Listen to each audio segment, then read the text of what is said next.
Top-tier attorney Dong Yu was a legend in modern Seoul, but one night's sleep catapulted him back to the savage Stone Age. Stripped of his luxury suits, he is now forced to survive among primitive cavemen who live like wild animals.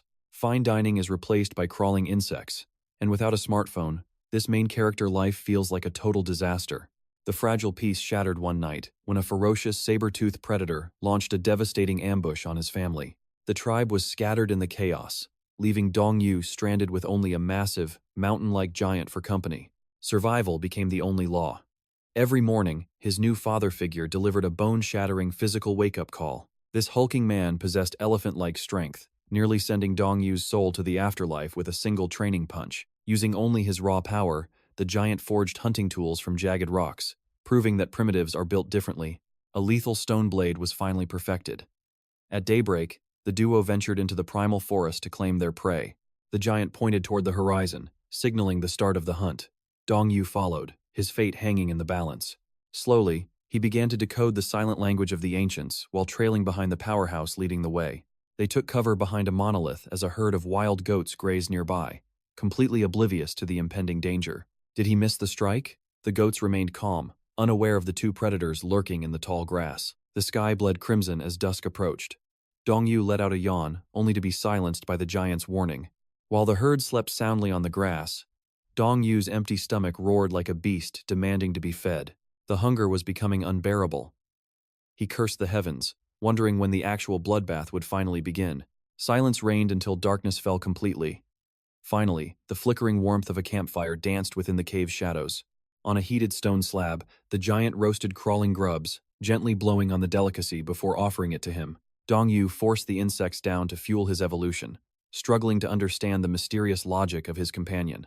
Their sack was filled with strange stones.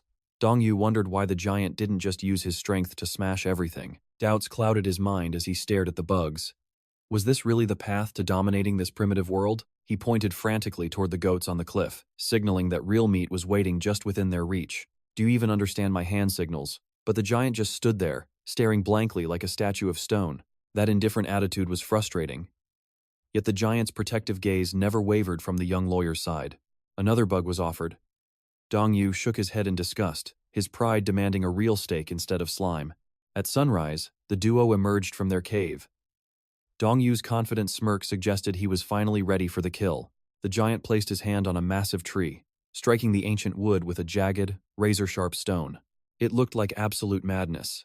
Dong Yu slumped down, unable to comprehend the purpose behind this bizarre ritual. Why wage war on a tree? The giant's rhythmic pounding echoed through the forest, relentless and unexplained. He struggled to haul the massive log.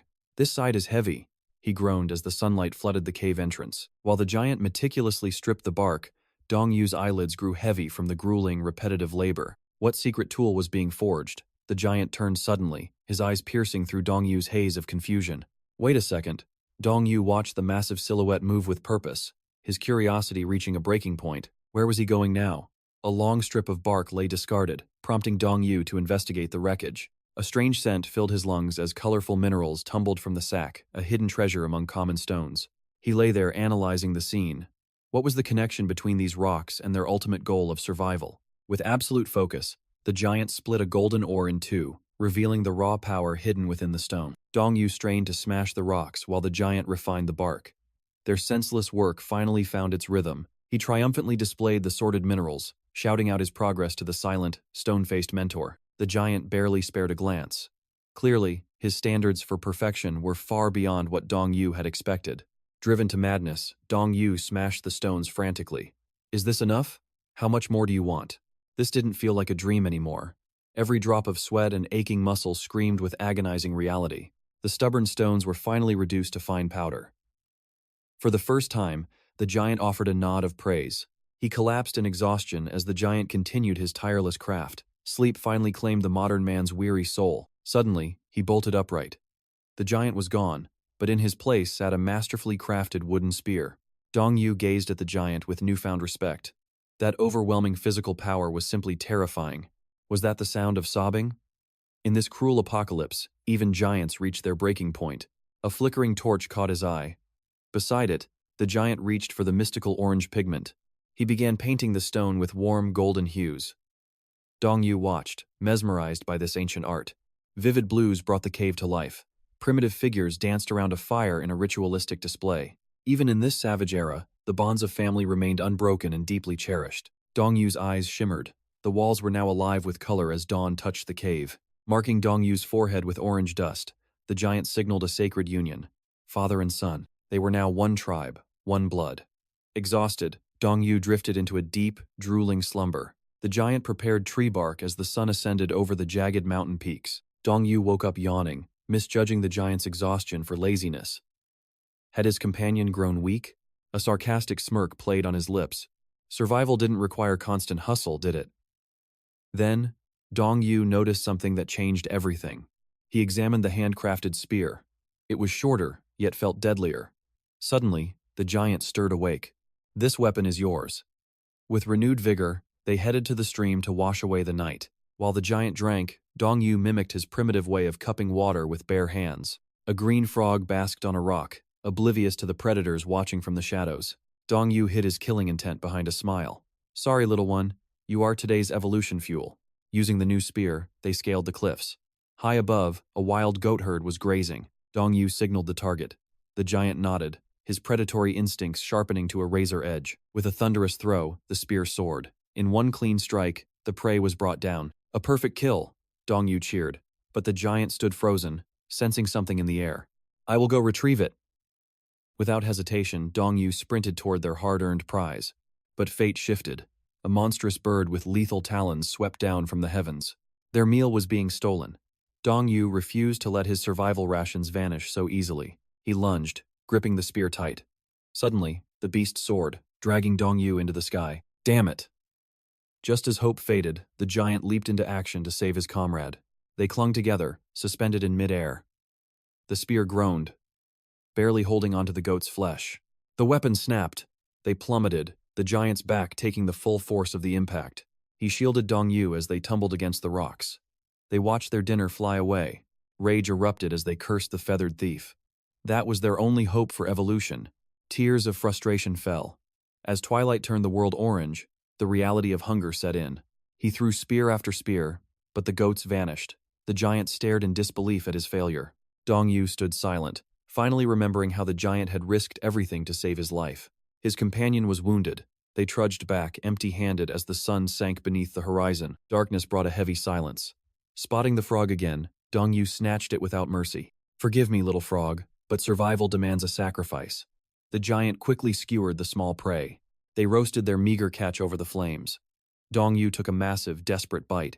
The taste was foul, but he swallowed his complaints. Night had fully reclaimed the wilderness. Using the pigments, Dong Yu drew a target.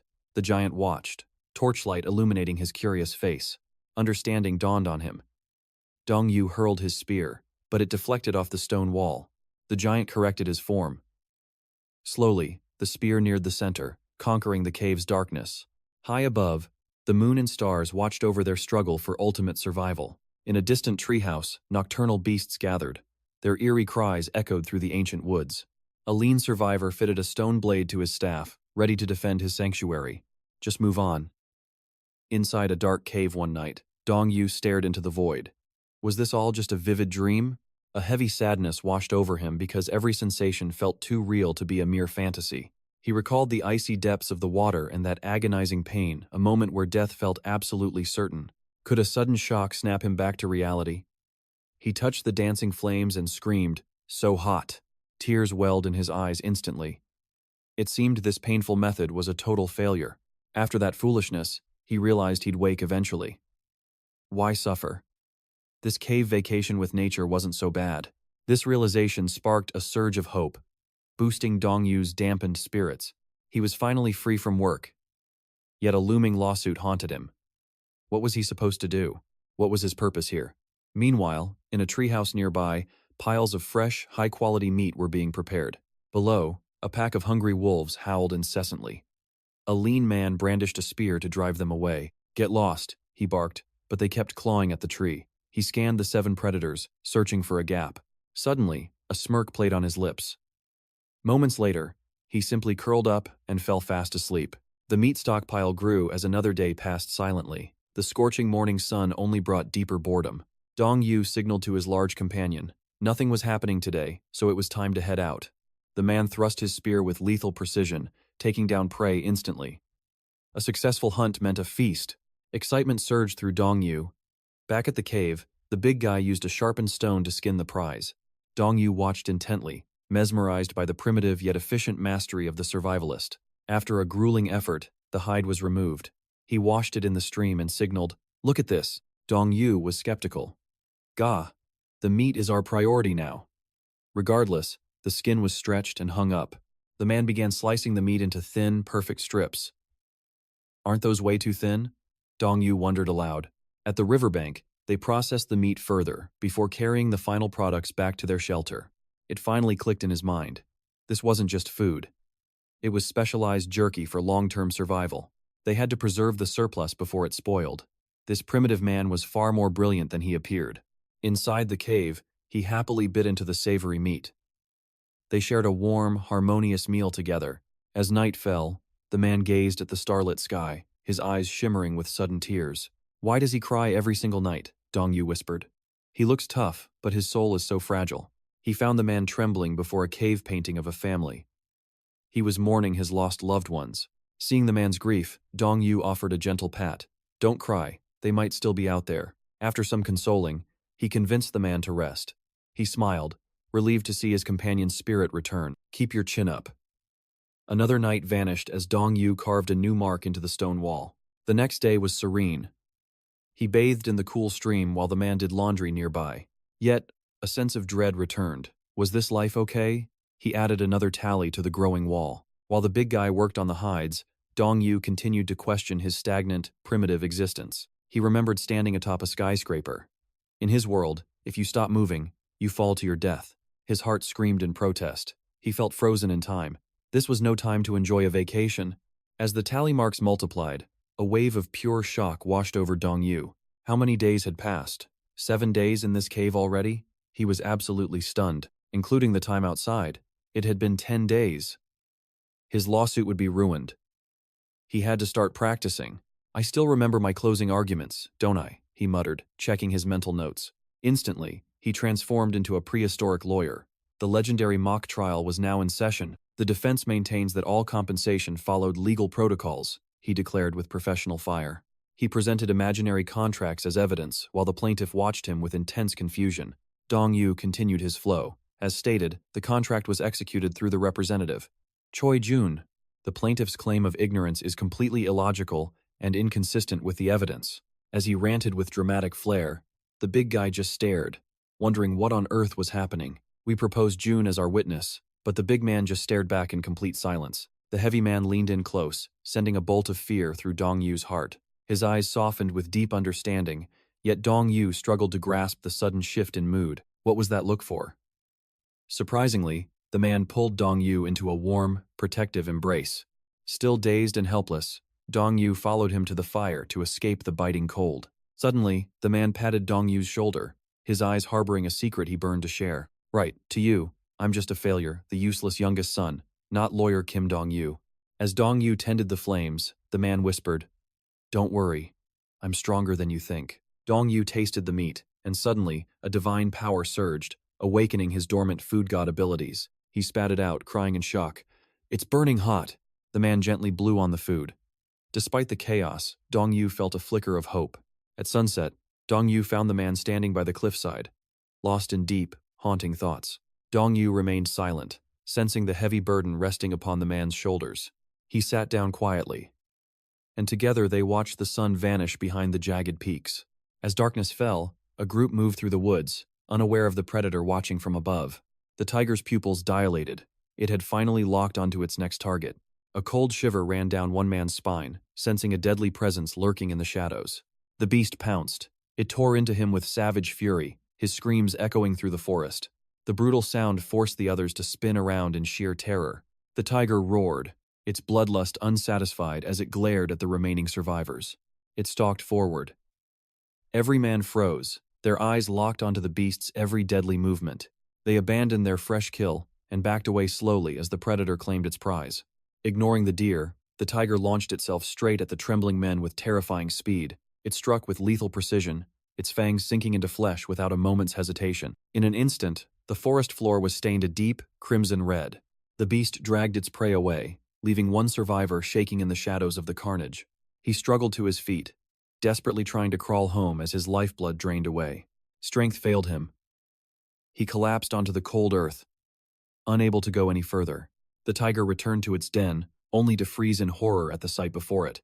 Its precious cubs lay motionless. The lineage of the forest king had been cut short. Consumed by rage, it roared as hunters emerged, wounding its eye with a sudden strike. The hunters held their ground, forming a wall of steel against the maddened beast. A brave soul charged, but the tiger leaped over him, targeting the next victim instead. Using a man's shoulder as a platform, it leaped into the night, vanishing instantly. It tore through the dense brush like a phantom in the dark. Despite its bleeding eye, it kept running until it was safe, finally looking up at the stars. A mournful roar shook the trees, carrying the weight of its absolute despair. Suddenly, it spotted a flicker of light below, a shelter warmed by a glowing fire. Driven by instinct, the tiger plummeted down toward the flickering warmth of the camp. It roared upon arrival. Meanwhile, Dong Yu and his companion were enjoying their wild harvest. They laughed at their messy faces, and Dong Yu reached for more mysterious, glowing fruit. The fruit tasted divine, but mid-bite, Dong Yu noticed something chilling on the ground. A trail of crimson blood appeared at his feet. The big man noticed and turned. Their eyes widened in shock. How did this trail of fresh blood reach their sanctuary? They followed the scarlet path together. "Hurry up!"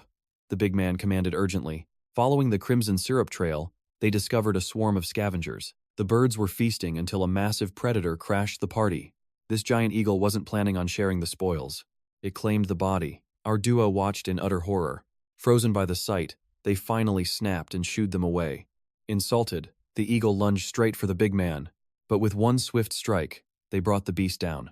The big man turned to the victim, now completely unrecognizable. Desperate for answers, he searched the tattered remains for identity. With a heavy sigh, he showed a tribal bracelet to Dong Yu. Recognition hit.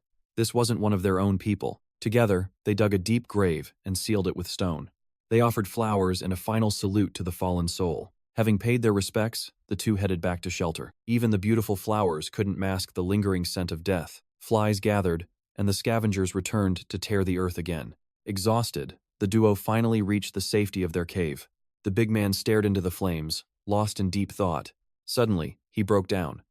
Dong Yu watched his companion crumble. While Dong Yu slept, the man studied the ancient cave paintings. Memories of a desperate escape flooded his mind. "Run! Everyone, get out of here now!" he had screamed. A monstrous tiger was hunting them. Then, a child tripped. As a man blocked the beast, the girl was pulled away. She wailed in terror, reaching out for her father. "Go now," he'd roared. Did his daughter survive that nightmare? Overcome by despair, he trembled. Is she already gone? He packed in haste. By dawn, he was waking Dong Yu. Dong Yu rubbed his eyes, still lost in a hazy dream. A mysterious bag was shoved into his hands. "What's this?" "Food rations." His eyes burned with resolve. "We find family." Dong Yu stared back, unable to process this sudden change. The man insisted. "Wait! Where are we even going?" But his words meant nothing to the determined giant. Frustrated, Dong Yu realized he had to take charge. He drew a map, warning that the outside meant death. The big man just blinked, completely missing the point. Realizing he couldn't win, Dong Yu reluctantly followed him out. "If I die, I'll just wake up in reality," he reasoned. Better a painless end here than this endless survival struggle. Looking around, the path felt strangely familiar to Dong Yu. He glanced at the big man, suspicion growing in his mind. Sunset approached.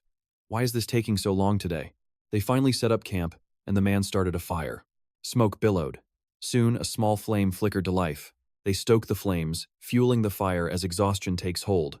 In heavy silence, they devour their rations to survive. Dong Yu eats frantically, oblivious to the shadows shifting. Deep in the tree line, primal eyes are watching his every move.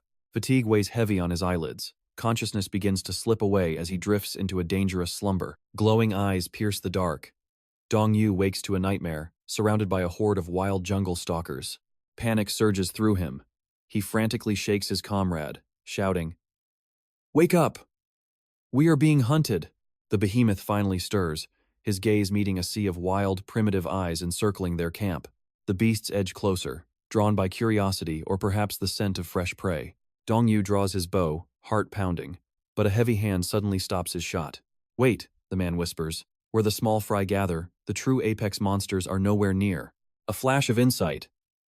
Dong-yu realizes these creatures are a natural alarm, signaling safety from even greater threats.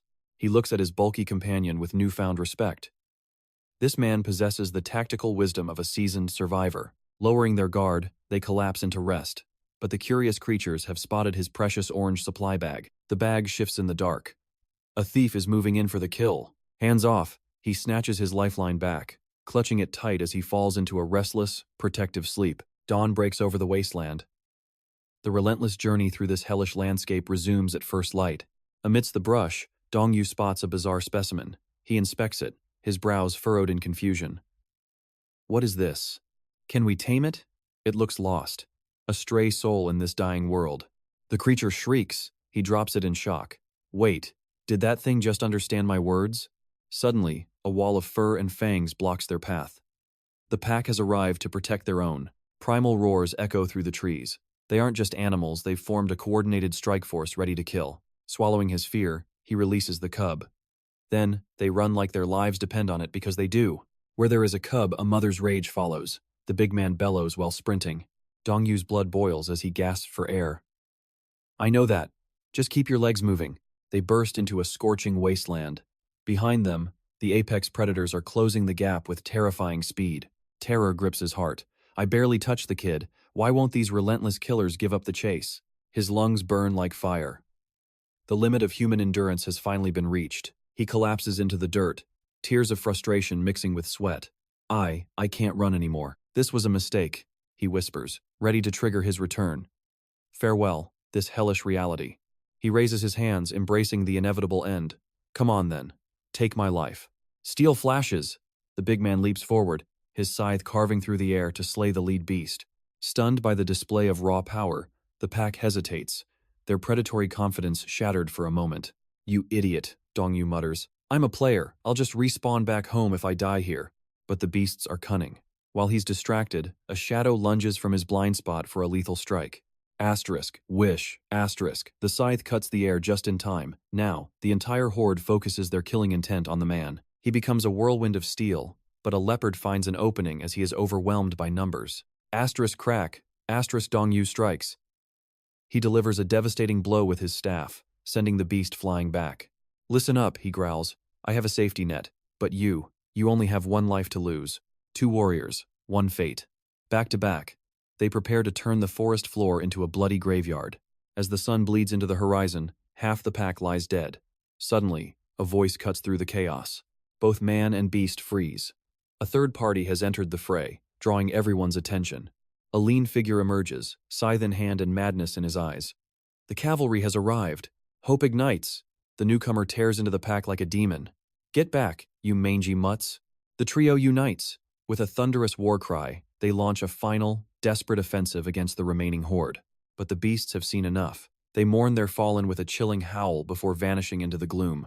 Silence returns, leaving the 3 survivors staring into the void, baffled by their sudden narrow victory. After what felt like an eternity, the 3 of them collapsed into a tearful embrace, having narrowly escaped the jaws of death.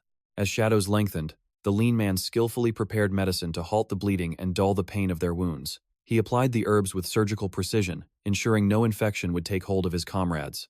The big guy turned to Dong-yu, his voice thick with concern. Hey, are you holding up okay? Dong-yu remained silent, his gaze fixed on the lean man's steady hands. The sight triggered a bittersweet memory of when he used to care for his little sister. He had been just as gentle then.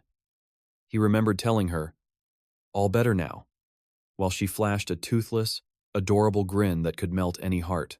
Bound by their shared trauma, the 3 survivors huddled together and surrendered to a heavy, dreamless sleep. At the first light of dawn, they ventured back into the wild. A new day had begun, filled with the primal urge to hunt and survive. Gathered around a crackling fire, the big guy's expression turned solemn. "We have to find our families," he declared. The others nodded, the same grim determination reflected in their eyes. With the sun climbing higher, they pushed forward, continuing their perilous trek through the unknown. During a brief respite at the riverbank, they leaned down to splash water on their faces, only to freeze in terror. On the opposite shore, the predatory panthers had returned. Cold, murderous eyes locked onto them, signaling that a lethal confrontation was mere seconds away. As the beasts let out a low, guttural growl, Dong Yu and the lean man instantly raised their scythes, prepared to fight for their lives. Suddenly, the earth began to tremble under the weight of thunderous footsteps. They spun around, hearts racing as a new threat emerged from the tree line. A massive herd of mammoths charged into the clearing, their deafening roars turning the quiet river into a zone of absolute chaos. The giants ignored the humans, focusing their prehistoric rage entirely on the panthers. "Move now," the big guy bellowed, seizing the distraction. They sprinted away from the carnage, following the big guy as he led them toward his ancestral village. "We made it," he cheered, his face lighting up, but the joy was short-lived. The village was a wasteland of charred huts and scattered remains. Shock and a burning, visceral rage washed over them as they stared at the devastation. They rushed into the ruins, desperate for any sign of life. The big guy collapsed, clutching a set of remains. "God, no, my wife." The lean man fared no better, falling to his knees as he cradled the skeletal remains of his own beloved, his screams of despair echoing through the rubble. "Mother," Dong Yu whispered. Amidst the ash and bone, his eyes caught a familiar, tiny scrap of fabric. With trembling fingers, he picked it up. The cruel reality hit him like a physical blow. He was looking at the remains of a small child. The big guy's spirit shattered. "My son," he wailed, smashing a rock against the earth in a fit of agonizing, helpless fury. They spent the following hours gathering the remains of those they had lost, digging into the hard earth with their bare, bloodied hands. One by one, 4 fresh graves were raised, marking the end of their old lives. They stood in a heavy, suffocating silence, the void in their hearts growing wider with every passing second. Suddenly, the lean man's eyes sharpened. "Wait, 2 people are missing from the count." A spark of hope flickered in the darkness. Dong Yu gripped the big guy's shoulder, a determined smile breaking through. "He's right. If they aren't here, it means they might still be alive." That realization acted like a divine flame, reigniting the will to live within their battle-worn hearts. After leaving tokens of remembrance at the graves, they sat by the river, their fishing lines casting long shadows in the blood-red sunset. Though no words were exchanged, a new, unbreakable resolve burned brightly in their gazes. The lean man finally broke the silence with a grin. "We keep moving.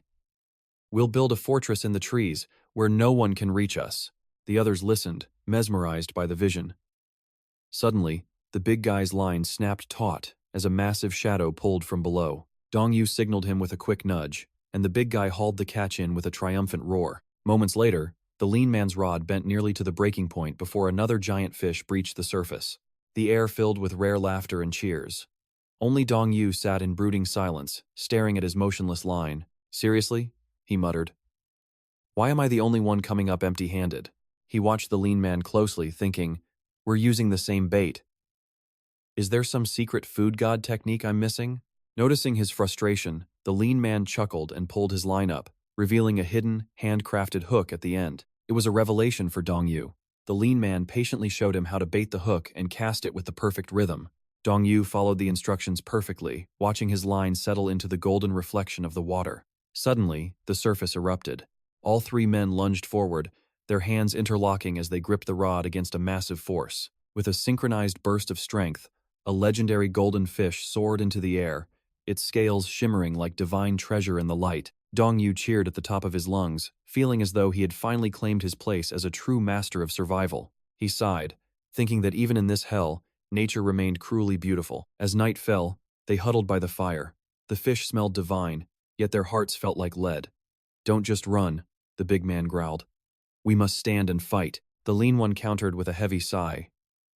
"If we had resisted then, we'd all be corpses now." Dong Yu stayed silent as trauma resurfaced. The screams, the freezing rain, and the warm blood on his face. It never stops. Staring at the flames, guilt gnawed at his soul. If I had acted then, could I have changed fate? His memories of their desperate flight offered no comfort. Around them lay only the bones of their fallen kin. He shook his head, desperate to regain his senses. "Focus, Dong Yu. This can't be real. This isn't my reality." Suddenly, the big man handed him a skewer of perfectly roasted, steaming fish. "Eat up." Dong Yu stared at the meal, sensing a strange power within it, before slowly taking a bite. "It's just a dream," he whispered to his soul. After finishing the meal, he collapsed onto the floor. He warned himself not to let this suffocating despair swallow his mind. "This isn't me. I won't let this illusion consume my existence," he vowed. With the big man guarding the fire, the warmth finally pulled Dong Yu into a deep, heavy slumber. Dawn broke by the stream. An old, silver-haired man stared blankly at his reflection in the water. "What is this?" Dong Yu gasped in horror. He was trapped inside the body of this withered, ancient stranger. Panic surged as he touched his wrinkled face. Did I truly transform into an old man overnight? The world blurred and shifted. Dong Yu sat paralyzed on the ground, his mind reeling in confusion. He bolted awake, gasping for air as reality returned. A dream? Thank God, it was just a dream. He crawled out of his straw hut, finding his companions already busy crafting a raft for their escape. He scoffed at his own relief. Lucky? Don't be a fool, Dong Yu. Wake up and face this nightmare. Is this survival a blessing or a curse? Snap out of it, man. He scolded himself internally. Minutes later, Dong Yu signaled toward a tree. The big man understood, instantly felling timber for the raft. As the raft neared completion, Dong Yu reached out to help the big man climb aboard the vessel. With a powerful thrust, they launched. The river erupted as they drifted toward an uncertain, dangerous horizon. The big man stood silent, scanning the passing landscape with sharp, predatory eyes. I saw them crossing earlier, he muttered. They must have headed toward the upper reaches of the river. The raft tossed in the violent current, but their eyes remained fixed forward. Only the sound of oars remained. Dong Yu gazed into the distance, lost in a spiral of dark, heavy thoughts. Decades in this hell just to survive? He gritted his teeth. No, this can't be my end. He stared at the dark depths. If this is a dream, maybe drowning is the only way back? Amidst the eerie silence of the journey, he suddenly stood up and plunged headfirst into the freezing, emerald depths of the river. His companions cried out in absolute shock as he vanished beneath the crashing white waves. The icy water swallowed him whole. Sound died away as he sank into the cold, suffocating abyss. It felt exactly like that day, the weight of the water, the lungs burning for air he couldn't have. He clenched his teeth, waiting for the transition. Is this the way out? He let his limbs go limp, surrendering to the flow. Suddenly, a massive hand gripped his arm. The big man dived in, dragging him back from the brink. They breached the surface, gasping for life. His friends hovered over him, their faces pale with terror as they checked his fading pulse. Slumped on the raft, Dong Yu stared at the sky. Failure.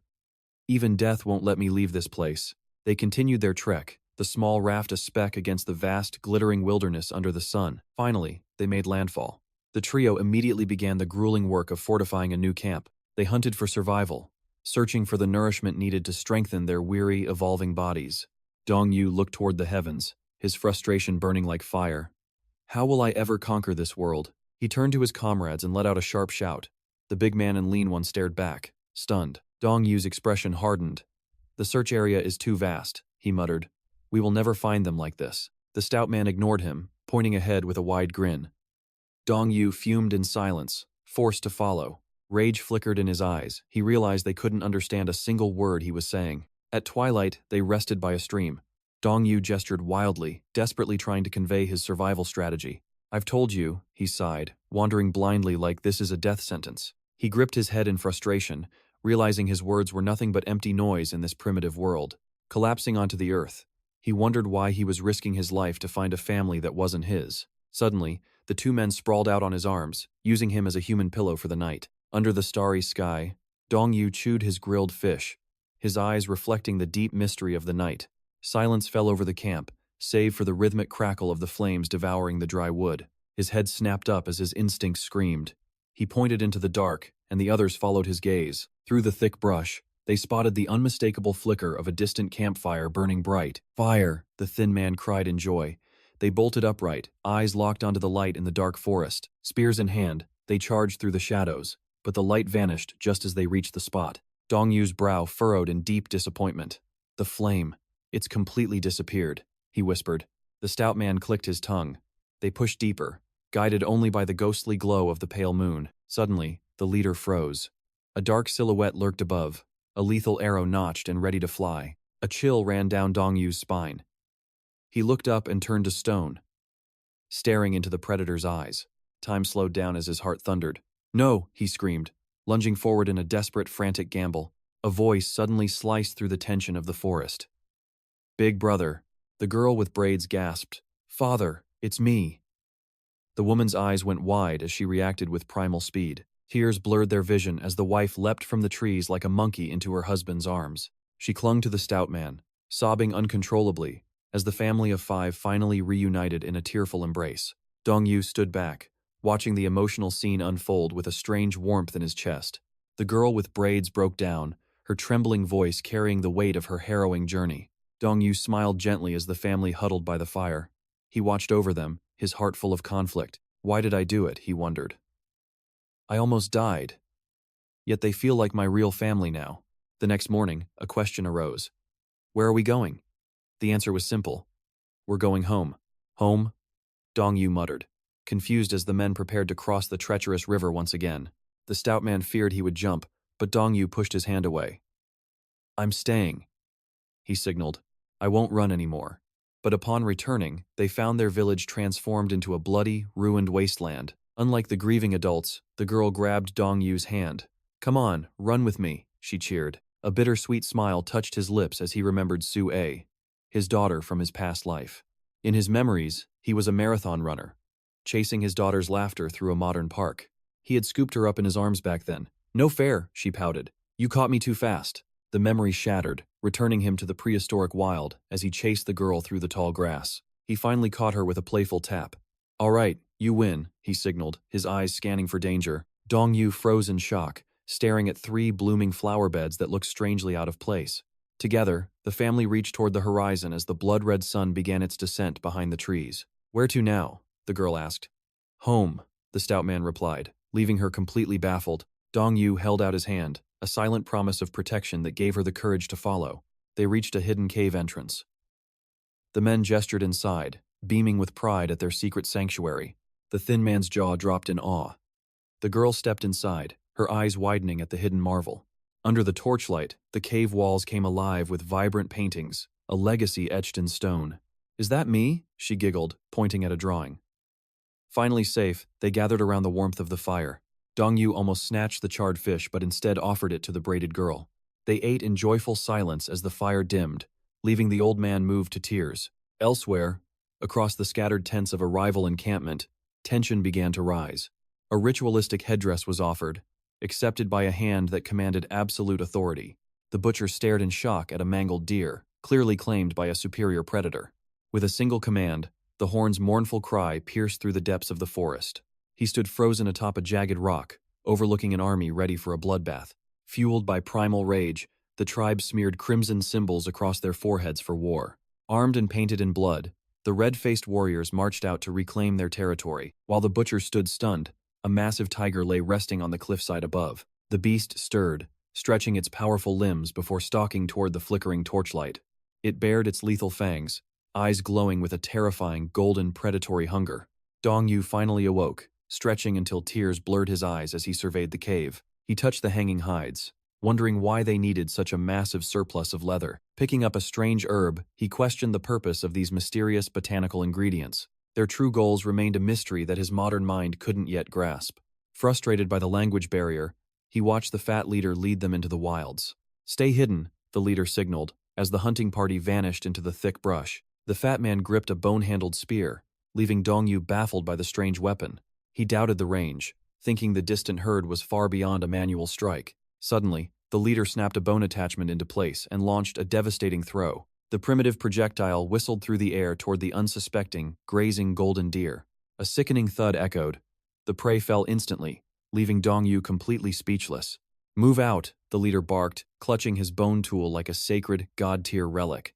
Dong-yu stared, realizing that simple bone acted like a high-level physical enhancer. Suddenly, the shadows shifted as a pack of twisted, monstrous scavengers emerged. Starving hyenas charged with bared fangs, freezing the hunters in their tracks with fear. The team instinctively formed a defensive perimeter against the drooling, frenzied beasts. Dong-yu brandished his club, confident that 5 warriors could easily crush this pack. He smirked, counting their numbers, certain that victory was within their grasp. But his blood ran cold when he realized their formation was missing a member. To his horror, the fat man was casually butchering the deer amidst the chaos. Without warning, he tossed a prime leg of meat toward the circling hyena pack. Dong-yu screamed internally, outraged that their precious, life-evolving meal was being thrown away. The scavengers snatched the bait, their hunger satisfied as they retreated into the dark.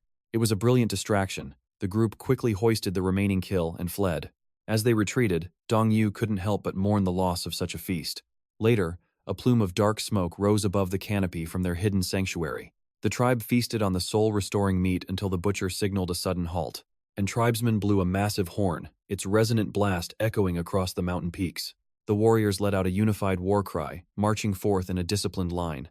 As evening fell, Dong Yu stood paralyzed by the sight unfolding before his eyes. He wondered if this man was possessed by some strange obsession with animal skins. The fat leader proudly showcased rows of cured hides hanging throughout the entire cavern. They began measuring Dong Yu's frame with branches, pulling out a sharp, ritualistic needle. He carved the bone with surgical precision, while the woman skillfully braided the wild grass fibers. The tribe moved in perfect harmony. Dong Yu watched, bewildered by their primitive yet efficient crafting methods. "Go sleep," the big man barked. Dong Yu frowned, sighing as he was forced to rest early. "Why bother with me?" he wondered before drifting off. Meanwhile, the tribe tirelessly refined the bone shards. Finally, a steady hand raised a tiny, sharpened bone fragment into the flickering firelight. Tension filled the air as they worked. With one final cut, a legendary bone needle was born. The big man presented it proudly to the woman. "Excellent work," she whispered with a nod. They stitched through the night with rhythmic grace. At dawn, Dong Yu was nudged awake. Time to rise. Rubbing his eyes, Dong Yu's jaw dropped. The sight before him banished all traces of exhaustion. They revealed 2 sets of custom-made leather garments. "Look at what we made for you." They suited him up. Dong Yu felt the snug fit, touched by the tribe's unexpected kindness. A rare smile lit up his face. "This is incredible," he cheered, feeling truly accepted at last. The hunt was on. Led by the butcher, the tribe marched across the treacherous mountain slopes. Under the moonlight, the leader roared, "Tomorrow, we reclaim our survival. The great hunt begins.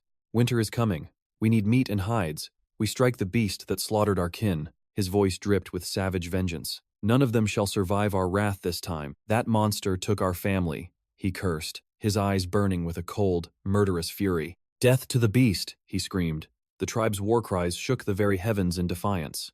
The next morning, they built their base camp with lethal efficiency, preparing for the upcoming slaughter. While the elders strategized, Dong Yu focused on his archery training, honing his essential survival skills. Arrows whistled through the air. The girl hit the mark, but Dong Yu's shot missed completely. Impressive, he thought, though frustration gnawed at him. Why couldn't he master the bow? The woman corrected his stance. "Steady now." Suddenly, a hunter chimed in. "You're doing it wrong." He gestured wildly, demonstrating the proper flow of energy and form. "Watch my lead. Feel the trajectory," he emphasized. Dong Yu took a deep breath, resetting his focus and grip. Asterisk, thwip, asterisk. The arrow tore through the air like lightning, piercing the bullseye with devastating precision. The tribe erupted in cheers. Dong Yu just rubbed his neck, feeling a bit bashful. The signal was given. Archers took their positions as a shadow moved in the distance. Hunters lay in wait, concealed by the dense foliage, their spears ready to strike the prey. Hidden behind rocks, they waited for the leader's command. Then, his hand dropped. "Now, strike." A rain of arrows descended. The unsuspecting wild boars were instantly pinned to the forest floor. Panic ensued. The herd tried to flee, but a volley of spears cut them down ruthlessly. Wounded beasts scrambled for safety, but the relentless hunters stayed hot on their heels. Victory! The entire herd was eliminated, and the tribe carried their heavy bounty back triumphantly. The butchering began. With a single, powerful strike, the meat was prepped for the evolution feast. It was a masterpiece of teamwork, as they processed the meat to fuel their survival. But the hunt wasn't over. A scout signaled a massive, mysterious footprint had been discovered nearby. He measured the print carefully. Whatever left, this was gargantuan and extremely dangerous to them. Grim faces all around. They fanned out, their survival instincts screaming of an approaching threat. A hunter froze, sensing eyes from above, but the canopy remained eerily silent and empty. They pushed deeper into the abyss. Meanwhile, back at the familiar forest clearing, a target appeared. Dong Yu and the women moved stealthily. Suddenly, she signaled a halt. "Stay quiet," she hissed. A rabbit. Dong Yu's food god instincts flared. Fresh meat meant potential for a massive power-up. He aimed his bow, focused. Elsewhere, a scout presented the butcher with a grim, cryptic find. The beast's trail. The butcher's eyes widened in crazed excitement. The real battle was finally here. Target sighted. He immediately mobilized a massive horde of tribal warriors to follow. The butcher froze. His gaze locked onto a colossal footprint burned into the earth. Terror paralyzed him. Meanwhile, Dong Yu aimed at a rabbit, oblivious to the monster behind him. These were the tracks of an apex predator, a beast of legendary proportions. The rabbit looked up, startled. Suddenly, an arrow whistled through the air like a bolt. It missed. The prey vanished. Dong Yu cursed, sprinting deeper into the treacherous woods. The creature was fast, but his hunter's instinct burned with a new, fierce intensity. "You won't escape today," he vowed. Elsewhere, the butcher's men scoured every shadow. A falling fruit caught a warrior's eye, drawing the tribe's attention to the canopy. Only a squirrel. "The trail has gone cold," the scout reported to his grim leader. "Search every corner," the butcher roared. Moments later, they found a fresh, gruesome skeleton. A warrior reached out, inspecting the remains of the beast's most recent meal. A scream shattered the air. A great tiger lunged, its fangs seeking human flesh. The spear snapped like a twig. "Retreat! Run for your lives!" someone shrieked in horror. The predator was relentless. Gritting his teeth in fury, the butcher was forced to flee. Suddenly, a war horn blared, its haunting echo vibrating through the vast, dark forest. Distracted by the sound, the rabbit fell to Dong Yu's arrow. "Finally, I got you." He cheered, but then a sudden icy chill stopped him cold. Wait. Where is everyone? Was he being hunted? The forest was transforming into a chaotic, blood-soaked battlefield. His wife's panicked scream cut through the trees. Dong Yu rushed toward the sound. "My son!" the father called out. Amidst the madness, the family was finally reunited. The horn sounded again, more urgent this time, signaling an impending clash of fates. The great tiger closed in, its massive jaws clamping down on a stray tribal warrior. The butcher seized the moment. "Archers!" he bellowed. "Level that beast to the ground!" A rain of arrows descended from the trees, striking the tiger with lethal precision. But its hide was like iron armor. The ground troops charged with suicidal bravery. A wall of spears surrounded the beast. Even the king of the forest felt trapped. The horn signaled the final strike. The warriors lunged, aiming for the tiger's heart. The beast moved like lightning, dodging the steel. Yet the tribal swarm was endless. The butcher let out a primal roar, landing a devastating blow that crippled the predator. A cry of agony shook the earth as the tribe tightened their deadly circle. Dong Yu's family arrived just as the wounded tiger prepared for a final, desperate stand. For the first time, the apex predator's eyes were filled with the sweat of fear. It trembled. "It's trying to break out," the butcher shouted. The tiger lunged forward. "Get down!" Arrows flew in a deadly volley. With a supernatural twist, the beast escaped. Defying death, the wounded king of the forest vanished into the thick underbrush. The hunt intensified. The horn blared as the tribe pursued the scent of blood. Their spears were ready for the kill, but the tiger had managed a miraculous escape. Destiny collided. The tiger and Dong Yu's family stood face to face in the clearing. Rain began to pour.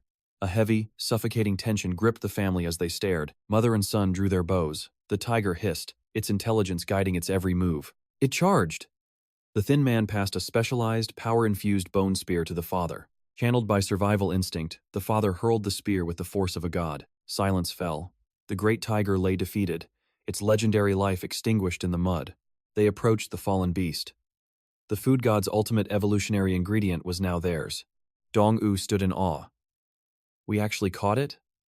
But these wounds, where did they come from?" A savage tribesman roared, closing in. Dong Yu's family froze as a butcher swung his massive axe. He clashed with the big guy. Deadly strikes rained down, but the big guy's defense was absolute. Rain poured as they fought. Suddenly, the tribe swarmed, surrounding the family like a cage of flesh. Dong Yu scanned the chaos, terrified. "Who are these people? What do they want from us?" The big guy charged with a spear, but the butcher dodged like a shadow in the night. A brutal blow hit his neck. As he collapsed, a tribesman blew a haunting war horn. Like an army of ants, the rest of the tribe emerged, flooding the clearing by the hundreds. Dong Yu could only stare in pure horror as his world collapsed into a bloody nightmare. The rain stopped. Captured and broken, the family was forced to their knees on the mud. The butcher smirked at the wife's beauty. "Take the women, slaughter the men, leave no survivors." Dong Yu froze. In a flash of steel, the big guy was executed right before his eyes. "No," his wife screamed. The skinny man was next, meeting the same cruel, dark fate. As his turn came, Dong Yu bit his lip in agony, then bolted awake in his own bed. Gasping, he clutched his neck. Was it a dream? The ancient, forbidden language felt so real. "Father," he whispered, breaking into tears. The trauma was etched too deeply to be a fantasy. He grabbed his glasses, staring into the void. The massacre was burned into his very soul. Did I die and regress? He wondered, checking his phone to confirm he was back in reality. Time had barely moved. It felt like a long, hellish journey, but was it just a nightmare? The scene shifts to a modern office. Back to the mundane life of a corporate worker. Phantoms of the tribal men flickered in his vision. He turned, but only empty air remained. Night fell over the city. Dong-u presented his report, his voice steady despite the lingering fear. The evidence was clear, yet a sharp sense of unease clawed at his heart. Something was wrong. Saturday arrived. As he drove, the ghosts of the tribal family appeared in his car seats. At a red light, he glanced sideways. The boundary of his reality was starting to fracture. Biting his lip, he pulled into the park. His daughter, Sua, ran to him, glowing with joy. "Daddy." He hugged her tight. His wife reminded him that Sua had been waiting for weeks. "Spend time with her," she urged. "Sua is still young and needs her father's love." He forced a smile and ruffled Sua's hair. "I'll try my best to be there for her." Soon they arrived at the campsite, a perfect escape from the shadows of his mind. "Is this real, Daddy?" Sua cheered. Dong-u smiled, finally finding a moment of true peace. He began cooking, his food god ability subtly awakening. "It looks so yummy," Sua exclaimed. "Careful, it's hot." When she asked to help grill, he warmly agreed, guiding her small hands. "Hold my hand." As the sun set, they bonded over the warmth of the crackling fire. He blew on a sausage and handed it to her. "One bite for my little princess." She ate with pure happiness. Suddenly, a familiar, heavy hand was placed upon Dong-u's head. It was the big guy from the dream, patting his head with a proud, fatherly smile. "Well done," the spirit seemed to whisper. Dong-u looked up, his breath catching in his throat. Sua noticed his strange gaze. "Daddy? Why are you looking at the sky like that?" He laughed nervously, handing her another skewer. "Nothing, sweetie. Here, have another bite." Then, the braided girl appeared, reaching out. "Big brother, can I have some meat too?" Dong-u glared at the phantom, then clutched his head in frustration. "Am I losing my mind?" He questioned his sanity as night fell. Sua happily warmed her hands by the dancing flames. "So warm," she giggled. The firelight flickered, illuminating her innocent, radiant smile. Beside her, the tribal shadows also gathered around the fire. Dong-u frowned in the eerie silence. Inside the dim shelter, flickering light danced. Dong-u tenderly stroked Sua's hair. "Time for bed, Sua," he whispered. She pouted instantly. "I hate sleeping." Her sudden rebellion caught Dong-u completely off guard, leaving him stunned. "Tomorrow comes, and then I won't see you," she wailed, her tears falling fast. Dong-u pulled her close, desperately trying to soothe her trembling heart. "I'll see you any time," he promised. She sobbed harder. "But you're always busy." "Never again. I'll always have time for you." Sua quickly made a deal. "Promise?" she asked. Finally, a heavy silence descended over the small shelter. Sua drifted into a deep, drooling sleep, while Dong-u kept a watchful vigil. He smiled at her, then sat alone. His fingers scrolled through a grim article. After reading the details carefully, a cold realization began to sink in. Was that beast I saw a black smilodon? He stared into the dark distance. Was it the prehistoric winter beginning to take hold of the world then? He shook it off. Just a dream. So why did it feel so real? "Just a dream," he muttered under the stars. Transition to the modern metropolis. Sua wailed. "Daddy," he whispered. "Don't cry. I told you my promise yesterday." Dong-u repeated firmly. "If you want me, I'll be there in a heartbeat." She nodded. "You promised." He stood tall and waved a final goodbye. Sua waved back playfully. Instantly, Dong-yu's smile vanished, replaced by sheer dread. In a flash of movement, Dong-yu vanished into the urban shadows. He typed furiously, eyes locked on the screen until the sky turned pitch black. He meticulously replayed the witness testimony of Choi Jun in his mind. A sudden ring startled him. A family photo appeared with a cryptic message. "The photo I mentioned. Look." Dong-yu's finger trembled on the glowing glass. His face paled in shock. "What is this?" His eyes went wide. Visions of his tribal self wielding a jagged stone blade surged forth again. Images of ancient stone tools filled the screen. He rushed back to work. Reports detailed woolly rhinos, 3.6 meters of pure prehistoric power. Their thick fur was built to endure the brutal northern frost and cold. Giant hyenas from history, standing tall enough to chill any man's soul. Fossils in China revealed the mastodon, a true titan of the ancient world. Relatives of modern elephants, these beasts once ruled the frozen prehistoric plains. He slammed the laptop shut, his face grave. What am I even doing? What if those stones are real artifacts? The questions haunted his mind. A whistleblower? He ground his teeth in frustration. What are you planning? Next morning. Sit down, the boss chuckled. This isn't the military, relax. Ready for the case? The boss asked. Yu-dong leaned forward eagerly. Dong-yu cut in loudly. We're fully prepared. No issues at all, sir. The boss smirked. Good. The firm expects a legendary victory this time. Win this, and the bonus will be massive. Scene: the local court. The two men stepped out of the office, heading toward the legal battle.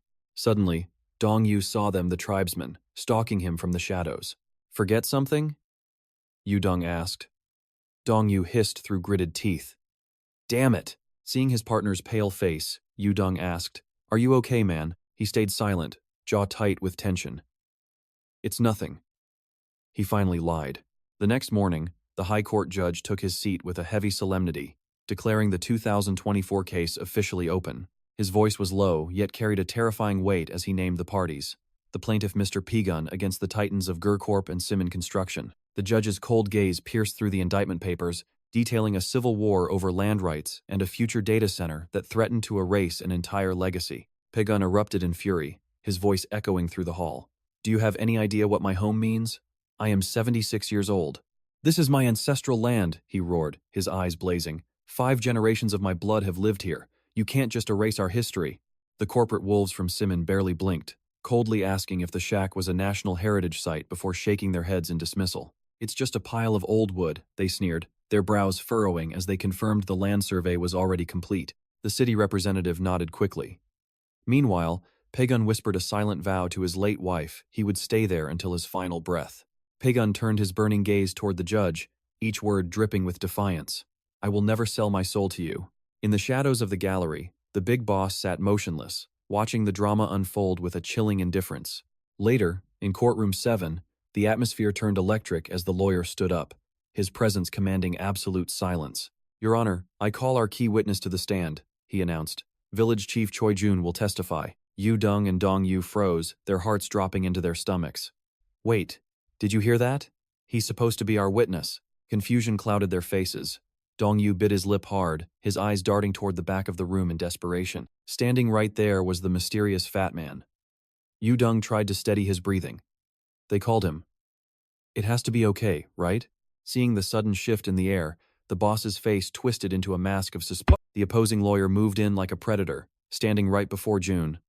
Tell us, witness, he began, his voice sharp as a blade. Did you ever actually receive legal authorization for these land procedures? Were you truly empowered to act for P-Gun? June's face went pale with shock. Authorization? Yu-dong tried to jump in, desperate to clarify the technicalities. June stammered that he only helped with the complex paperwork as a favor, not realizing the trap being set for him. The lawyer cut him off like a guillotine. Paperwork is one thing, but full legal power is a completely different world. Did you honestly believe you held his destiny in your hands? He pressured. Where is your proof of authorization? Silence fell like a heavy shroud.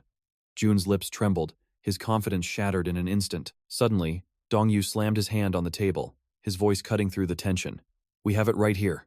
Your Honor, the authorization is in the filed documents. But the judge looked up with a chilling, doubtful expression. There's nothing here. Panic exploded in Dong-yu's chest. He scrambled through his files, his hands shaking. That's impossible. I submitted it myself. The papers slipped from his fingers, scattering across the floor like fallen leaves. The boss's eyes turned to ice. What is this circus? Shaking, Dong-yu knelt to gather the mess, his voice cracking. I'm so sorry, Your Honor. He cursed under his breath. Damn it. From behind, the fat man leaned in, his voice dripping with a strange concern. Are you all right? Han? Get lost. Dong-yu snapped, only to realize he was shouting at Yu-dong, his mind beginning to fray at the edges. After the disastrous session, the boss bowed stiffly to the officials. The first round isn't over. We will be better prepared next time. The corporate representative didn't hide his disgust. You'd better be. Don't waste my time again. The vultures began to circle. Can this guy even handle it? They whispered. Maybe it's time for a new lawyer. The boss turned slowly, his gaze like a winter storm. Did you two actually prepare for this battle at all? His voice was a cold whisper that sent shivers down their spines. I can forgive a hard-fought loss, but this? He pointed a trembling finger directly at Dong Yu's face. Losing because of sheer incompetence is absolutely unforgivable. This is your second strike, he warned, his eyes narrowing. Do not let there be a third. He turned and vanished. The two stood there, heads bowed in shame, when the boss suddenly stopped and looked back over his shoulder. I promised a reward for victory, he said, his voice dropping to a low, menacing growl. But if you drag our reputation through the dirt, the punishment will be legendary. Dong Yu could only nod in terror. Later, inside a quiet clinic, a doctor looked at him with concern. So, you're saying you see people from the afterlife? No, Dong Yu corrected, his voice hollow. It's a prehistoric family. They appear in my dreams every night. Cavemen? The doctor blinked in confusion as Dong Yu gestured wildly, trying to explain the vivid, ancient scenes. She sighed, writing notes. These hyper-realistic dreams, they are a direct reflection of the chaos tearing your mind apart. Is that so? Dong Yu murmured to himself. Your emotions? The doctor asked him gently. Perhaps it's the weight of your guilt for failing to protect your family. Dong Yu looked at her, feeling utterly helpless. What should I do then? Try thinking positively in that dream, she instructed. Try to find a way out. Do it so you won't live with regret, she warned. Dong Yu fell silent, lost in his own thoughts. He looked up at her. Is there a next time? That, she replied, depends entirely on you. Dong Yu lay back on the bed, his eyes fixed on the cold ceiling. The doctor's words echoed in his mind. You are a man who deeply treasures his family, but divorce has left you scarred with guilt. Suddenly, the scene shifted to a perfect family life. Dong Yu was happy, holding his child with his wife nearby. Then, a group of tribal people appeared, smiling brightly. Back in reality, Dong Yu burst into tears. Soon, he fell into a deep sleep after his long sob. His face was peaceful while sleeping. But then, his eyes suddenly snapped wide open. Strange yet familiar faces appeared right before his eyes. Big sis, he's finally awake, a boy shouted. Curie stared in shock at Dong Yu. He's actually alive. While they celebrated, Dong Yu sat there, completely dazed. As he sat up, the boy hid behind Curie in fear. He's come back from the dead, the child whispered. Don't be an idiot, the girl snapped. He's just waking up. He didn't die. Dong Yu stared at them, wide-eyed. He was completely stunned. What is this? Who are these kids? Where on earth am I? He crawled toward the tent, his hand touching the rough fabric. Is this the exit? Why is it so low? Don't open that, Curie screamed a loud warning. Before he could react, Dong Yu opened the flap. A blizzard of white snow roared inside. The entire landscape was buried in snow. Without hesitation, Dong Yu crawled out into the cold. Curie threw a coat over him. It's freezing. Don't go too far, the others called out to them. Dong Yu stared at his reflection in the frozen water. Suddenly, a blood-soaked memory flashed before his eyes. In that moment of terror, a blade was at his throat. He had closed his eyes, waiting for death. Back in the present, he was full of questions. I didn't die? He looked at Curie, searching for the truth. Why am I in this place? Curie just looked at him, her expression blank and confused. Frustrated, he clutched his head. He couldn't speak, just like in his nightmare. He pointed to himself. He gestured wildly with his hands. How? Then he pointed to the ground where he stood. He kept signing to her desperately. Did I arrive here? Finally, Curie realized what he was asking. Are you asking how you got here? Dong Yu nodded his head with a serious expression. Curie fell silent for a long time, her eyes fixed on him. She remembered the day they found him. I want to go hunting too, she had shouted excitedly. No, you can't, the tribe replied together. Sulking, Curie hid under a tree. Soon the children ran over. Big sis, come play with us, they shouted. The tribal children smiled, inviting her to join their game and have fun, but she coldly waved them away, refusing to play with them. The children started crying.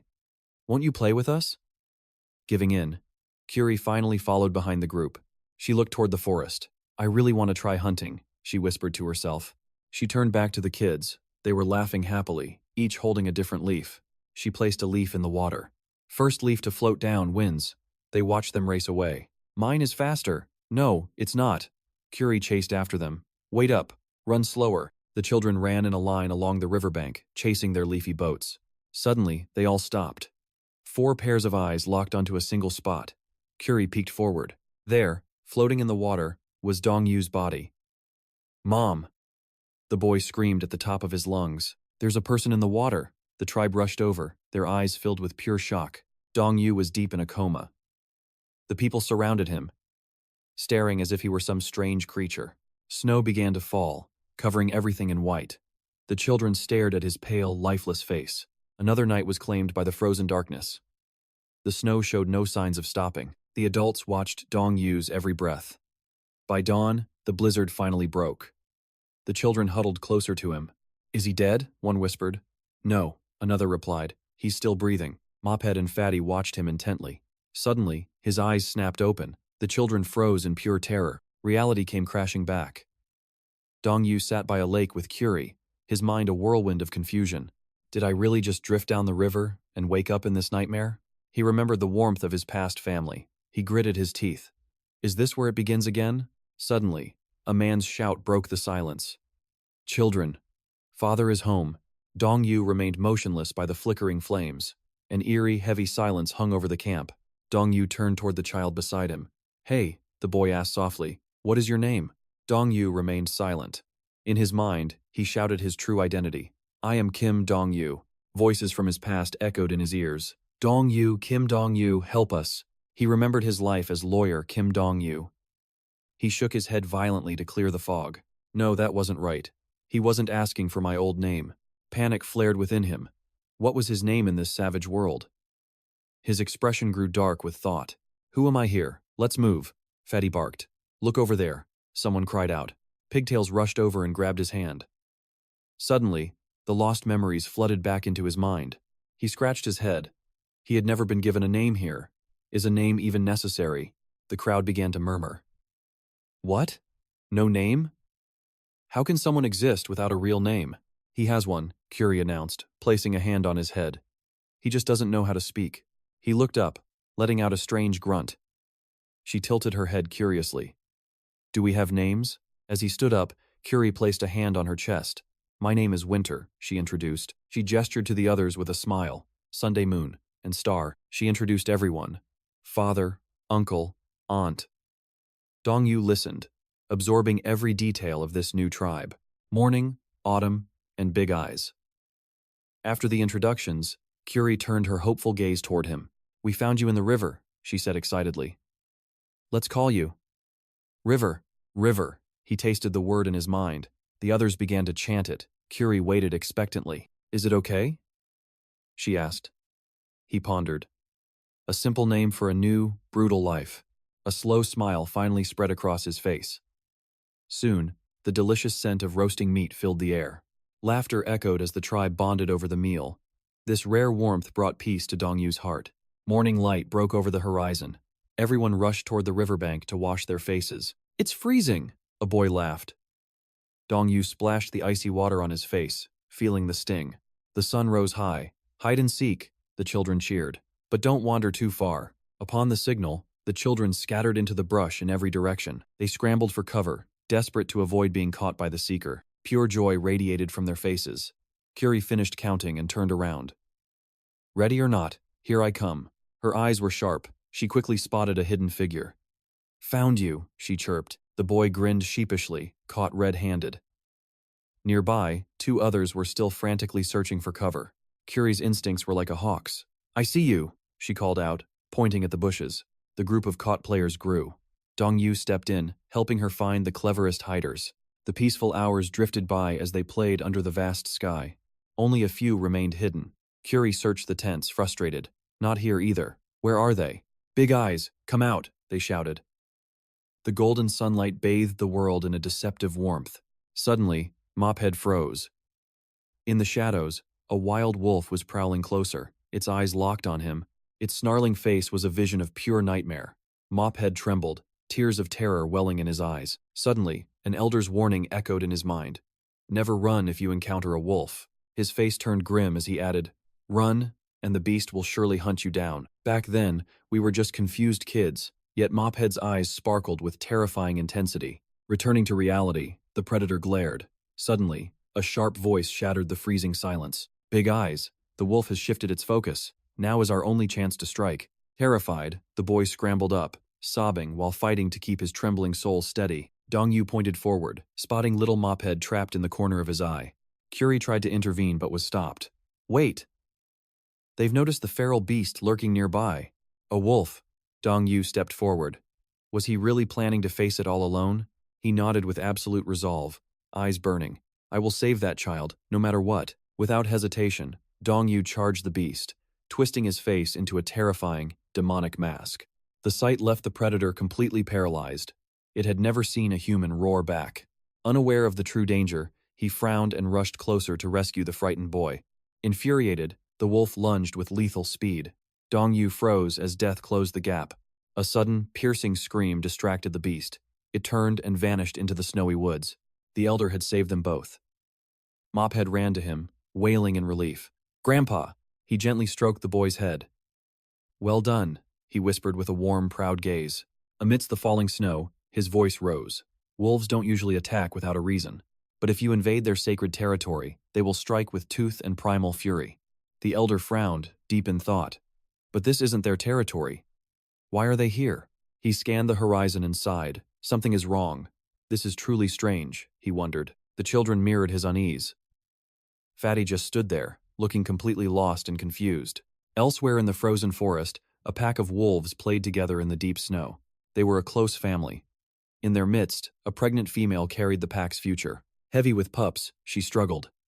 Nearby, the sentinels rose, sensing a new threat nearby. Detecting a strange scent, the entire pack sprinted toward the edge of the mountain. From the heights, they watched their rivals. A clan of hyenas was moving below them. A small stone tumbled down, making the hyena leader look up with sharp, suspicious eyes. But the wolves were already gone, vanishing like ghosts through the treacherous mountain pass. Back at the village, Curie shouted firmly, "I'm going too! Don't leave me behind!" The villagers stared in shock. But finally, the woman smiled and gave her consent. "Fine, let's all go," she said, though her eyes held a flicker of motherly worry. "But stay close." The children followed as the group ventured into the vast wilderness. Wild greens sprouted on the mountain.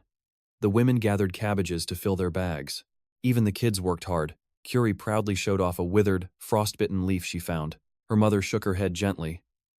"That one isn't fit for the table, my dear." Dongyu examined the greens, thinking, "Wait, is this actually a type of winter watercress?" A smirk touched his lips. Even in this frozen hell, nature provides a green feast. Suddenly, he sensed something massive nearby. Wait, what on earth is that over there? Giant rhinoceroses were grazing peacefully. Memories of his past life flashed like digital data. He recognized them instantly. Those are woolly rhinos. They're actually real and alive here. Heart pounding, he signaled the women. Could this be the ultimate source for evolution? The girl laughed at his awe. Just keep your distance and you will surely survive. A while later, the children returned with their hands full of scavenged, life-giving greens. The parents smiled, patting their heads. Good job. This will be our great feast tonight. Under the scorching sun, the village elder senses a chilling shift in the atmosphere. Strange omens appear as the frozen earth shatters, revealing deep, ominous cracks.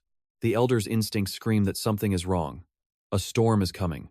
Nearby, the survivors track mutated footprints, masking their scent with ancient herbs. They whisper strategies, moving against the wind to evade the predator's keen senses. The squad ascends the peak, their silent movements calculated and deadly. Suddenly, the captain halts the advance. Slow down, stay low. Adrenaline surges as they take their positions. Finally, the hunt begins. Is this your first time? The leader asks, signaling for absolute silence. They drop into the brush. Mutated deer graze ahead, unaware of the danger. The leader smirks at the bounty. This is it. Prepare to strike. The team closes in, hunger and anticipation burning in their eyes. Wait, a veteran whispers. The targets are still feeding, don't rush it. Death looms over the prey as the hunters ready their primitive gear. 3 warriors enter combat mode. Advance closer, the captain commands sharply. Step by step, they bridge the gap for the final killing blow. Disaster strikes. The rookie lunges forward, breaking the formation and ruining everything. He hurls his spear too early, a fatal mistake in a world where timing is life. The deer bolt. Startled by the noise, the prey vanishes into the wasteland. The rookie stands frozen as their only hope for meat slips away.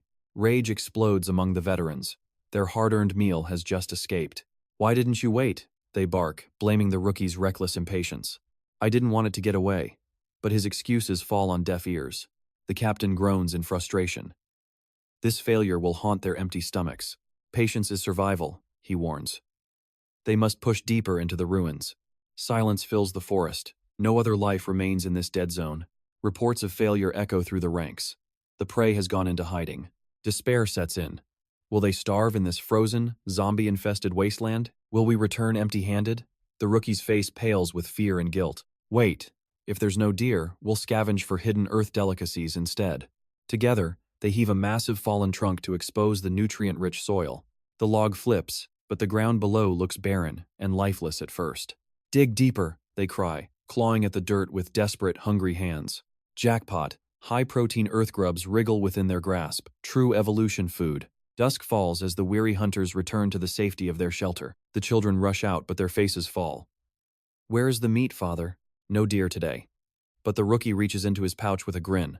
Check these out. He presents the wriggling larvae to the starving crowd.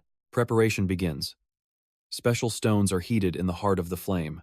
The women process wild greens, sealing the nutrients in primitive cooking pouches. Searing stones are moved into place. Careful, these carry the fire's soul. The glowing rocks surround the pouch, intensifying the internal heat for evolution. Steam rises. The food god's technique is working its healing magic. The wild cabbage is infused with energy. It's time to feast. Everyone. They share the meal. Evolution begins with every nutritious bite they take. The chief's mutterings wouldn't stop.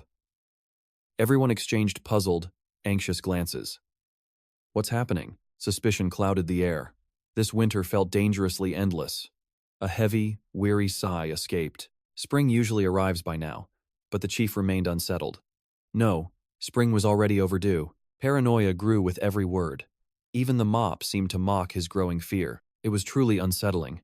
Dongyu's mind raced. Could this winter actually be eternal? Memories of his past life flickered. Data on prehistory flashed before his closed eyes. One term stood out vividly.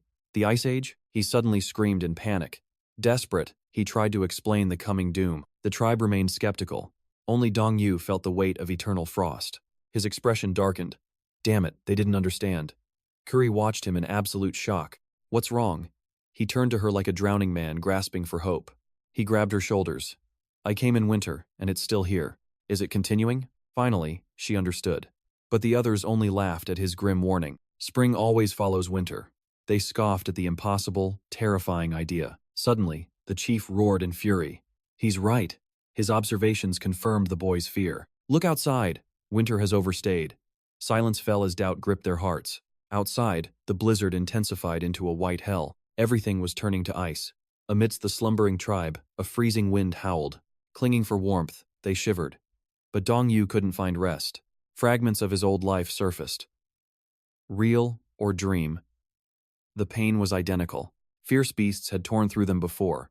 His hesitation led to the ultimate tragedy. Guilt crushed his soul. Tears fell as he mourned his own helplessness. He remembered the blue-faced kidnappers, the innocent lives lost in that horrific slaughter. Memories of his previous existence surged back. His family vanished into the wind. Back in reality, his tears wouldn't stop. Curie sat up, eyes wide with concern. Why are you crying? He quickly wiped his face.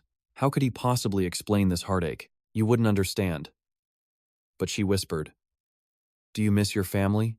Dongyu froze in shock. Huh? He stared at her, stunned by her intuition. Thoughts swirled within his mind. How could she see through him so easily? Was this just a dream, or something deeper? He held her hand, remembering his real-world kin. The longing was a physical ache, yet he saw the happiness here. A new family in this strange dream, but the truth was cruel. They could never truly meet again. Sensing his grief, she asked, Are they all gone? Silence was his only answer. Dark shadows filled his eyes. Memories he wished to forget weighed him down. He shook his head frantically. Then, Curie smiled softly with a suggestion. Then go find them. The words struck him like a physical blow. He envisioned a path of corpses. Kerr, falling victim to the frozen wastes. I can't, he signaled urgently. His intense reaction left her completely baffled. He tried to convince himself. Maybe they were still alive somewhere. Not now, he whispered. Curie smiled kindly. Don't be sad. We're your family now. She lay beside him. Feeling a flicker of peace, he finally drifted off. Dawn broke over the primitive camp. The tribe gathered, unaware of the coming storm.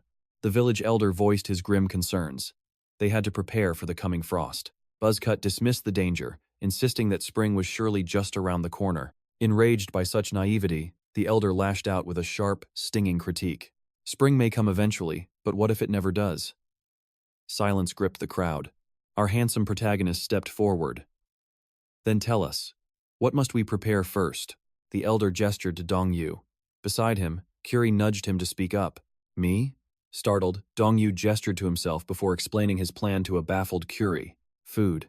The villagers traded confused looks. Wasn't the answer already obvious to everyone? Dong-yu began acting out his vision, his dramatic movements making Curie giggle. Plants! The children followed his lead, their excitement stirring the cold, stagnant air. Time flowed on, and the scene shifted to the harsh wilderness outside. Dong-yu swung his axe while Buzzcut barked orders until the massive tree toppled. The strong hauled heavy logs while the children gathered kindling with frantic energy.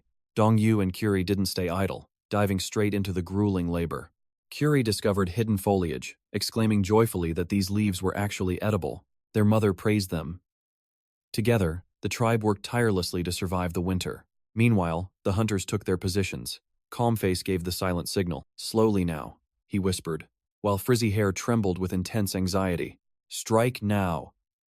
Spears flew through the air the moment the perfect opening appeared. A direct hit. They claimed a deer and hauled the prize back triumphantly. Their stores grew and meals became lavish feasts as the men hunted relentlessly. Mountains of firewood rose, ensuring their shelter would withstand the coming biting frost. Frizzy and Buzzcut became master hunters as the food piles grew even higher. Night fell over the encampment, only for another day of struggle to begin. The curious children peeked inside, discovering a literal paradise of hoarded food. Their laughter echoed in delight. They had never seen such abundance before. Then, the blizzard hit. Dong-yu's grim prediction had finally come true. They looked up at the pitch-black sky as white death spiraled down relentlessly. Nearby, a mother wolf went into labor, her body racked with agonizing pain. The alpha grew desperate, letting out a haunting howl that pierced the night. With eyes full of resolve, the pack surged forward into the blinding snow. In a neighboring territory, the hyenas were huddled together, asleep in the cold. Sensing a shift in the air, the hyena leader snapped its head up. It moved to investigate, but the wolves struck with lightning speed and fury. Before it could react, the alpha wolf crushed its throat, ending its life. The sudden carnage jolted the rest of the hyena pack into a panic. A brutal war erupted.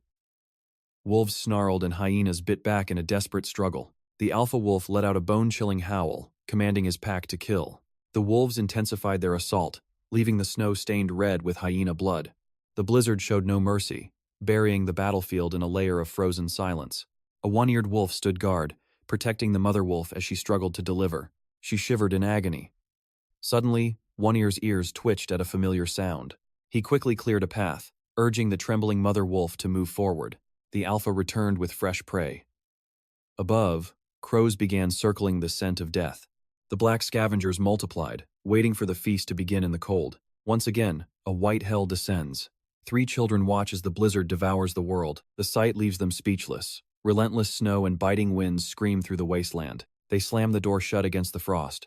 Winter has truly become a silent killer. Our hero sighs, feeling the weight of survival. It's not stopping, but we are ready. Amidst the growing dread, he offers a confident smile. Don't lose hope. It is time to feast. They scramble to gather the stockpiled rations. Even a short trip leaves their faces bitten by frost. They return looking dazed and frozen. The children rush forward to brush the deathly snow away. Soon, the aroma of a divine meal fills the air. Their hearts race with excitement. Dong-yu watches the children eat with pure joy. Outside, the extreme cold continues its icy siege. With full bellies, the little ones drift into a deep slumber. Peace in a world of chaos. Only Dong-yu remains vigilant. He knows the snow is a monster trying to bury them alive. Beyond the walls, nature itself is turning into ice. Every living creature is being claimed by the frost. The wild beasts huddle together. A desperate struggle to survive this nightmare winter. Even the wolves have abandoned their pride. They cling to each other just to keep a spark of warmth. They press close, hiding from the freezing gale. One mother wolf looks pale and exhausted. Through the agonizing cold, a miracle occurs. A new life is born into this frozen apocalypse. Then 2, then 3. The mother wolf tenderly welcomes her cubs to this harsh world. The pack watches in awe. The white alpha lifts its head, sensing a shift in the wind. A haunting howl pierces the silent, frozen night. A cry of primal survival. The blizzard rages until the first light of dawn. But the snow shows no sign of mercy. Days pass in a blur of white. Finally, The suffocating snowfall begins to thin out. After an eternity of waiting, the sun finally breaks through. Golden light hits the frozen earth. The village erupts with energy. While some clear the tents, the hunters prepare for the trail. Din and the warriors gear up. Our hero turns to the children with a sharp gaze. Move out. Stay close. Dongyu signals the armed soldiers to march into the white. Seeing Curie's bright smile, Dongyu feels a rare warmth. A brief moment of peace. Suddenly, his eyes sharpen as he points toward a drift. Something is buried there. Massive antlers emerge from the ice. What is that? The group gathers in tense silence. They dig through the layers of frost. A massive deer lies there, frozen solid and lifeless. The villagers buzz with frantic whispers. A grim discovery in the wake of the storm. It's a deer. Dongyu examines the carcass. Did the cold claim it so easily? It's hard as a rock. A young boy calls out to his father in confusion. The man approaches, squinting at the frozen beast. He stands there, unsure of what this omen means. What now? A heavy silence falls over the hunting party. The crowd grows restless. Do we take it? Is this a gift from the heavens? Can we eat this?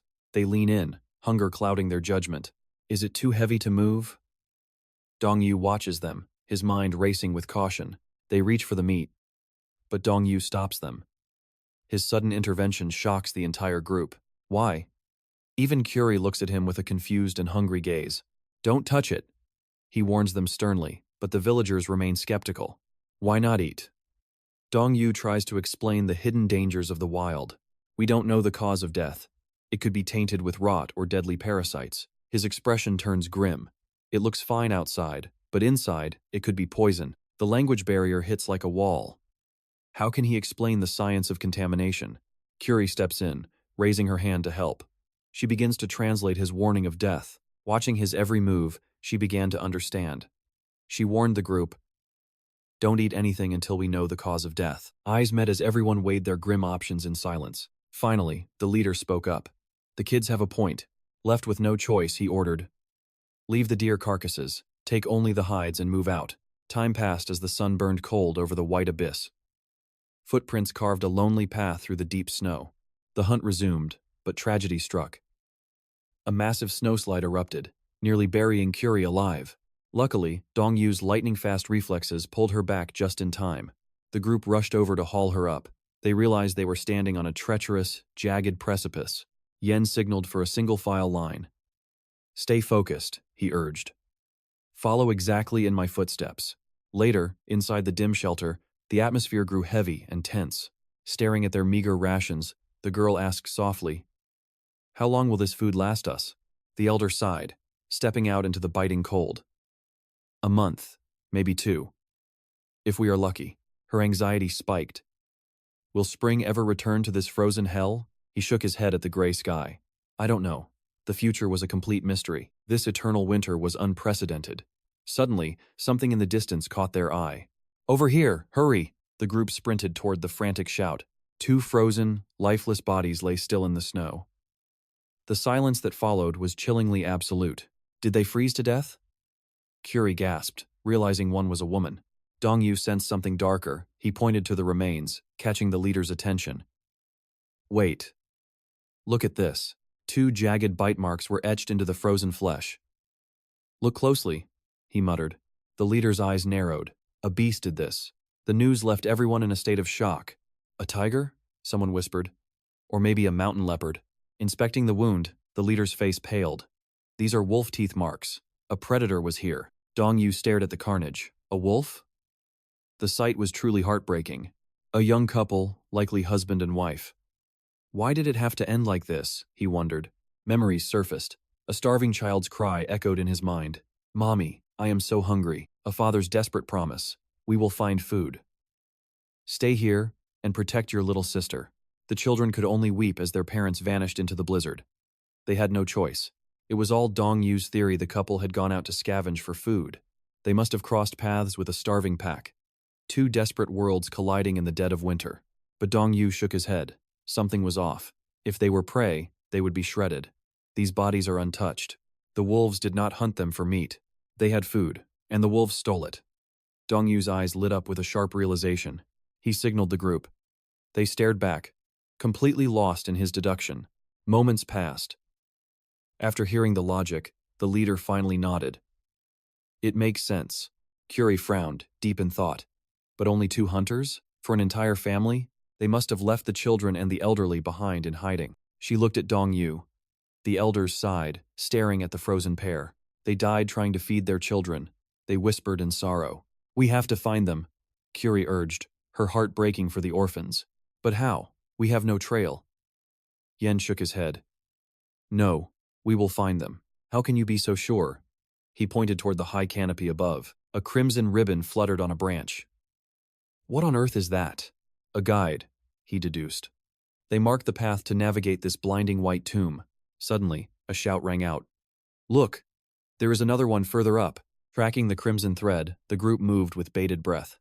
Could there really be survivors? Dong Yu's heart hammered against his ribs. Were they still alive? Finally, they reached the end. Suddenly, Dong Yu's eyes widened. He pointed toward the ravine and let out a sharp cry. Everyone rushed to the edge. There, huddled beneath the mountain's shadow, sat a lonely shelter. Driven by desperate curiosity, they approached. The door creaked open with a chilling groan. 2 children lay inside, lost in a deep slumber, oblivious to the world's end. Vitals check. Their pulses were steady. They were just exhausted, sleeping through the nightmare. A relieved smile broke across the leader's face. They're warm. They're still with us. A collective sigh of relief echoed through the cold air. Hurry, let's get them home. Carrying the children like precious cargo, the group began their trek back to the camp. As twilight's purple hues bled into the sky, the adults gathered around the young boy. Both children remained trapped in a heavy, weary dream state. Their eyes fluttered open. Seeing strange faces, absolute terror gripped their small souls. They're finally awake, a girl chirped, trying to ease the sudden tension. Confusion and fear filled the tent. Who are you people? The children scrambled back, their eyes searching frantically for a familiar face. Where are our parents? Curie hesitated. The truth was a jagged pill to swallow. She spoke softly. The wolves. They attacked your camp on the mountain. Realization hit like a physical blow. Their heart-wrenching wails filled the entire shelter. As they wept, the divine aroma of a food god meal began to waft through the air. Slabs of nutrient-rich meat sizzled over the fire, promising healing and evolution. A kind hand offered the children a piece of the perfectly seared meat. They ate like starving beasts. The food god's blessing began to mend their broken spirits. Watching them eat, Dong Yu finally felt a sense of peace settle in his heart. Night fell, and the camp drifted into a silence earned through survival. But inside the main tent, the flickering firelight signaled a heated debate. The elders sat in deep thought, as cold voices rose in sharp protest. I'm against this, one barked. Taking in more mouths will destroy us. We must find others, the mother countered. Before the winter claims every soul, the elder hesitated. Every decision could mean the difference between life and death. Dong Yu signaled the elder. Curie immediately stepped in to translate his fierce intent. More people? Why? They couldn't understand the confident smirk on Dong Yu's face.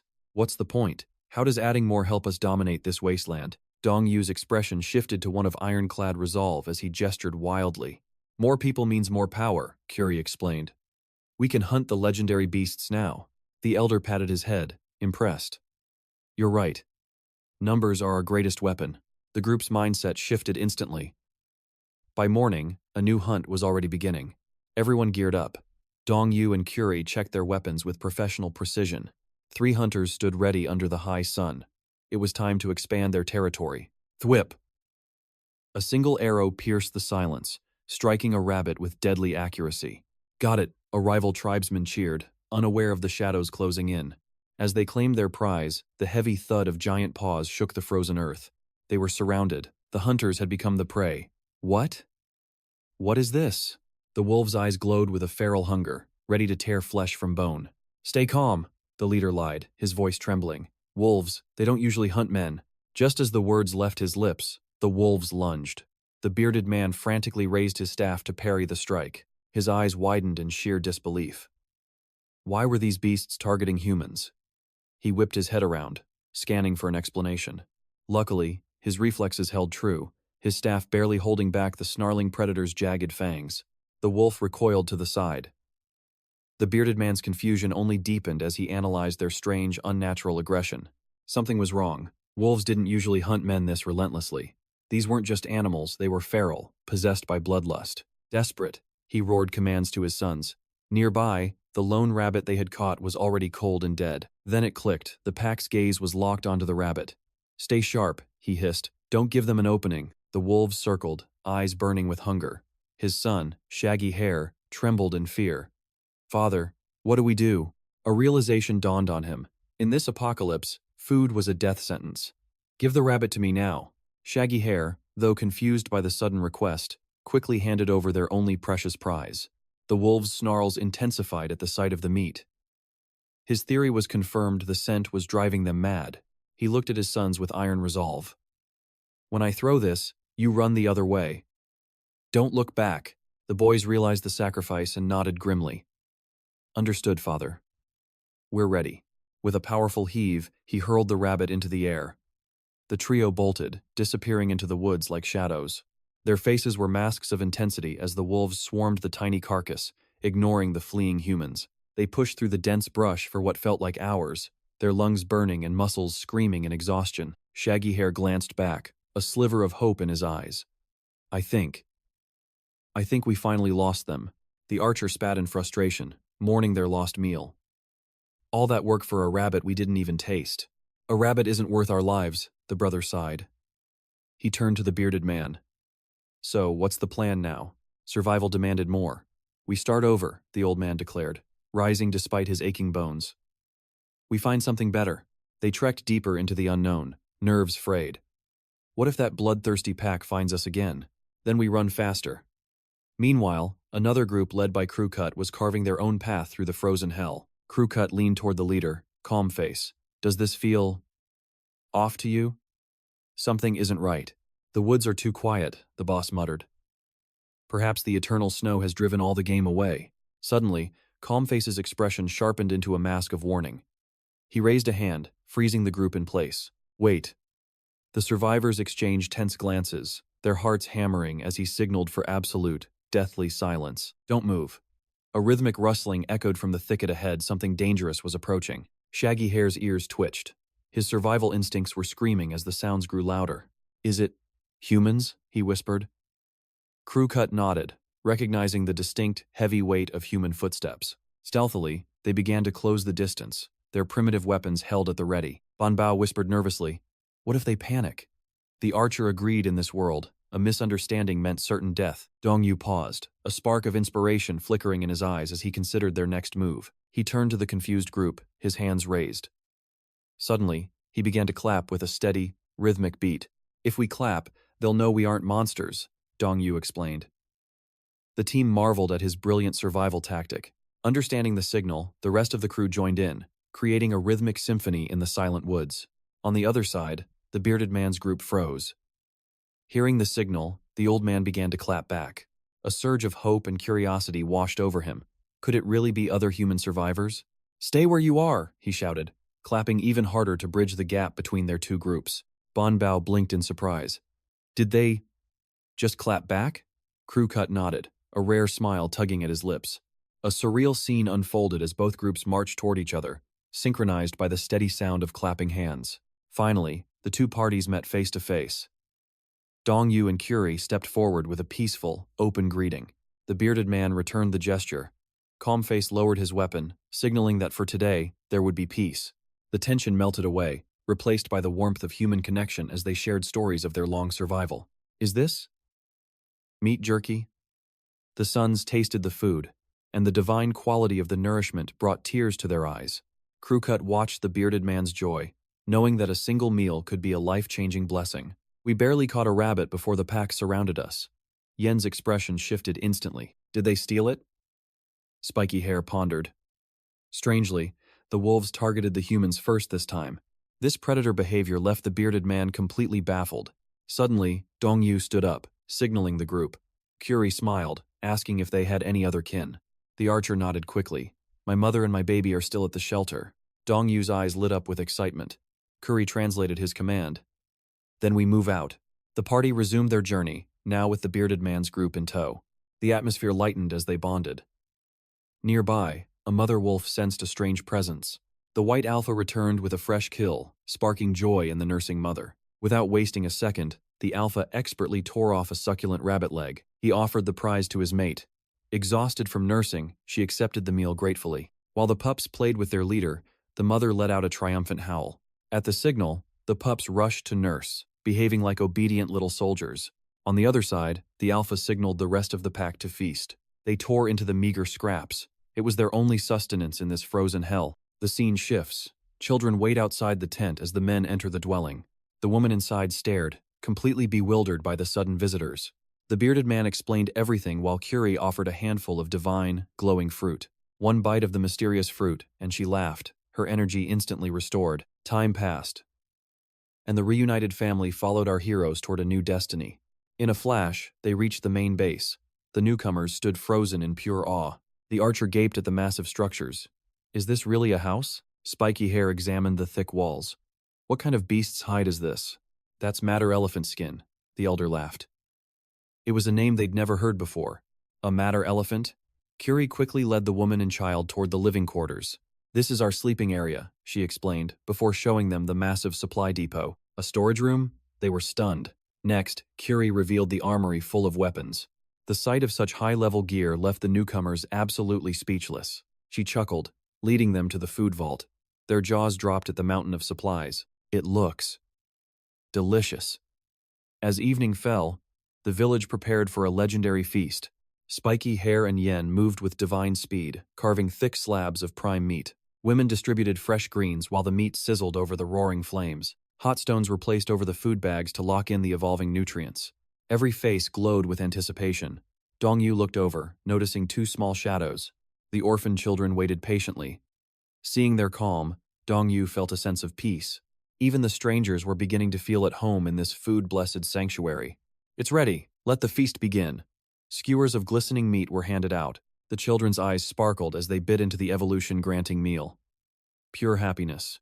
The bearded man couldn't help but ask, "How do you have such incredible abundance?" The elder remained calm, his voice carrying the weight of survival wisdom. We prepared for an eternal winter. We never stopped gathering. Night settled over the camp. The woman asked, "How did you know it would be this bad?" The elder pointed to Dongyu. "Our food god warned us," he replied with a gentle, knowing smile. The revelation sent shockwaves through the newcomers.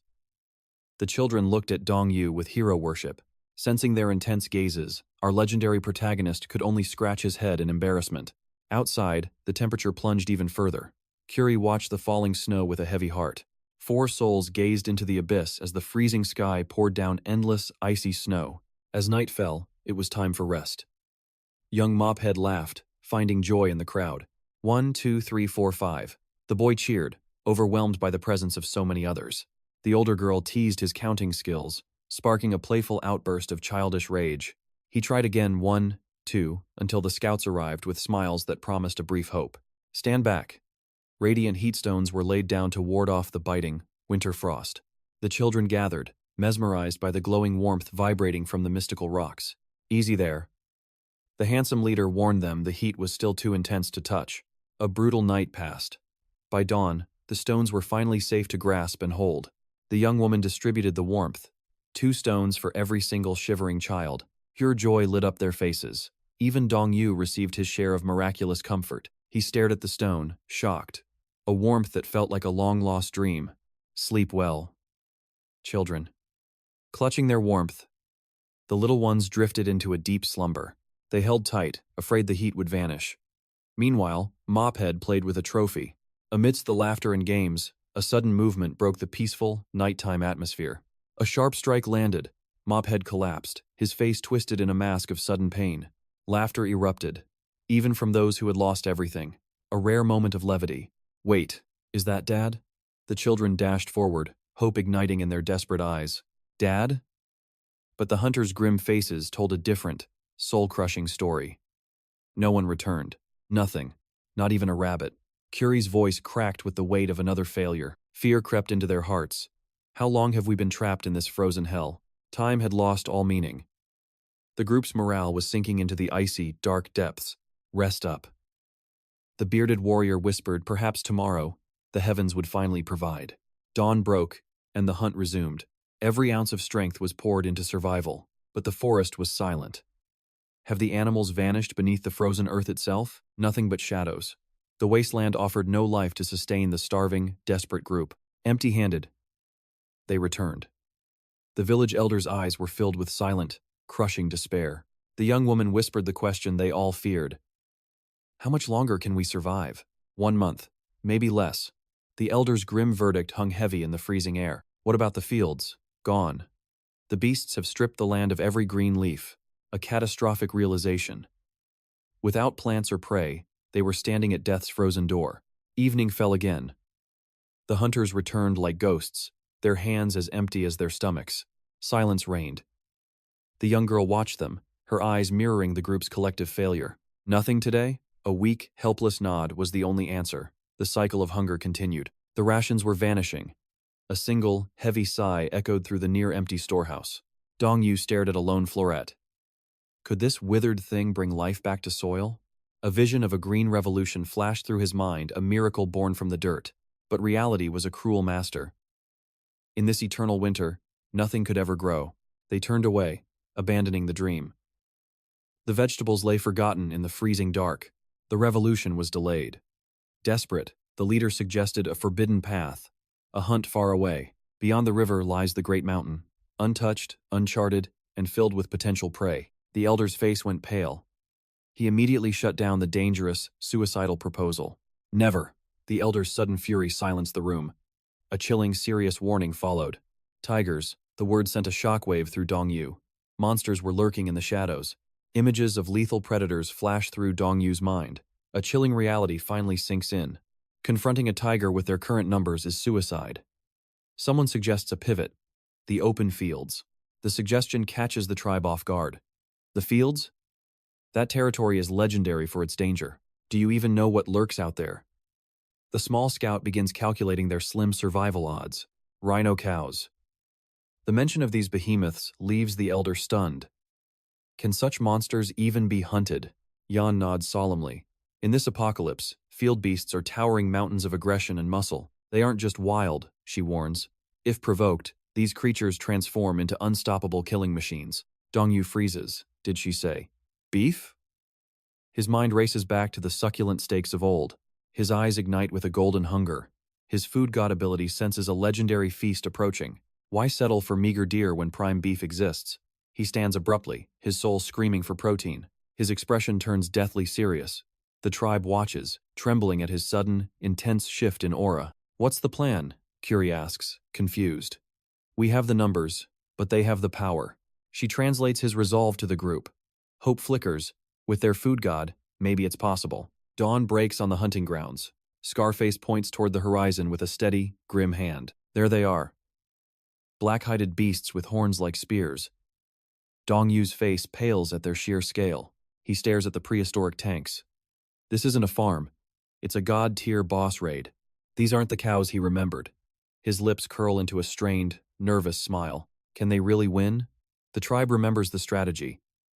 Taking down just one ensures their evolution. Their hides are like armor, the hunters mutter. One spear will barely leave a scratch. Dong-yu mimics a rapid-fire assault. Strike fast, strike repeatedly. But will the monsters just stand there? Silence falls as the tribe contemplates the terrifying risk of a frontal assault. Suddenly, Dong-yu begins making strange gestures. His face is dead serious, catching Curie's sharp attention. She smiles, realizing his genius. We don't need to attack. We catch them without a fight. The bearded warrior gapes in shock. What? Catch those monsters without drawing blood? Is that even possible? The hunter's eyes wide with a mix of disbelief and desperate hope. How? The bearded man asks. Even Yan is skeptical. Capture a beast of that size? Dong-yu grabs a wooden branch. He begins sketching a blueprint into the scorched earth. The tribe crowds around, staring at the cryptic symbols and lines forming in the dirt. They look like children witnessing magic. Dong-yu continues mapping out his grand gourmet trap, a massive pitfall.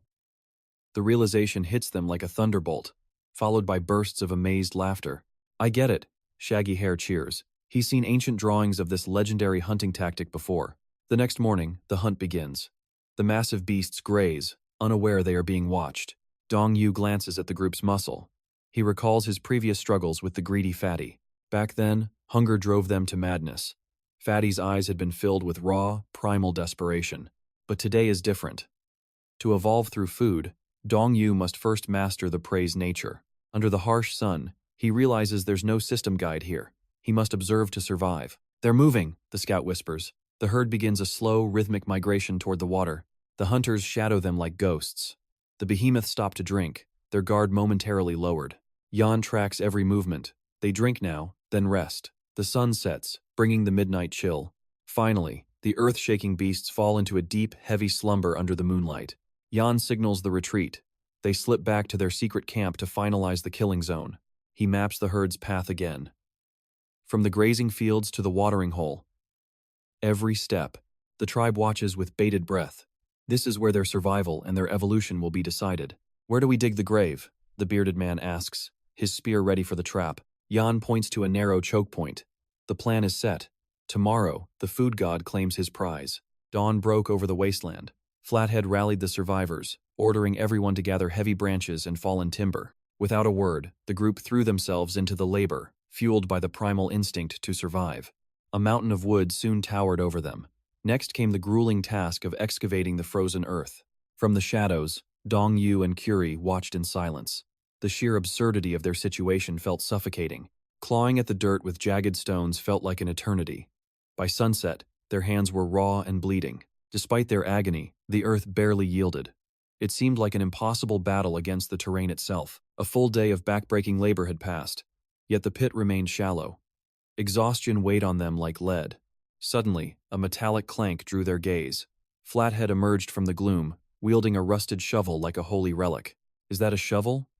The survivors crowded around, their eyes wide with disbelief at this sudden windfall. With renewed hope, they dug with frantic energy.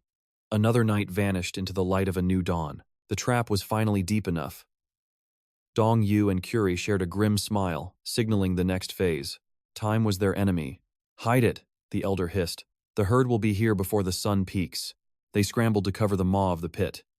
Curie meticulously scattered soil, masking the scent of their trap.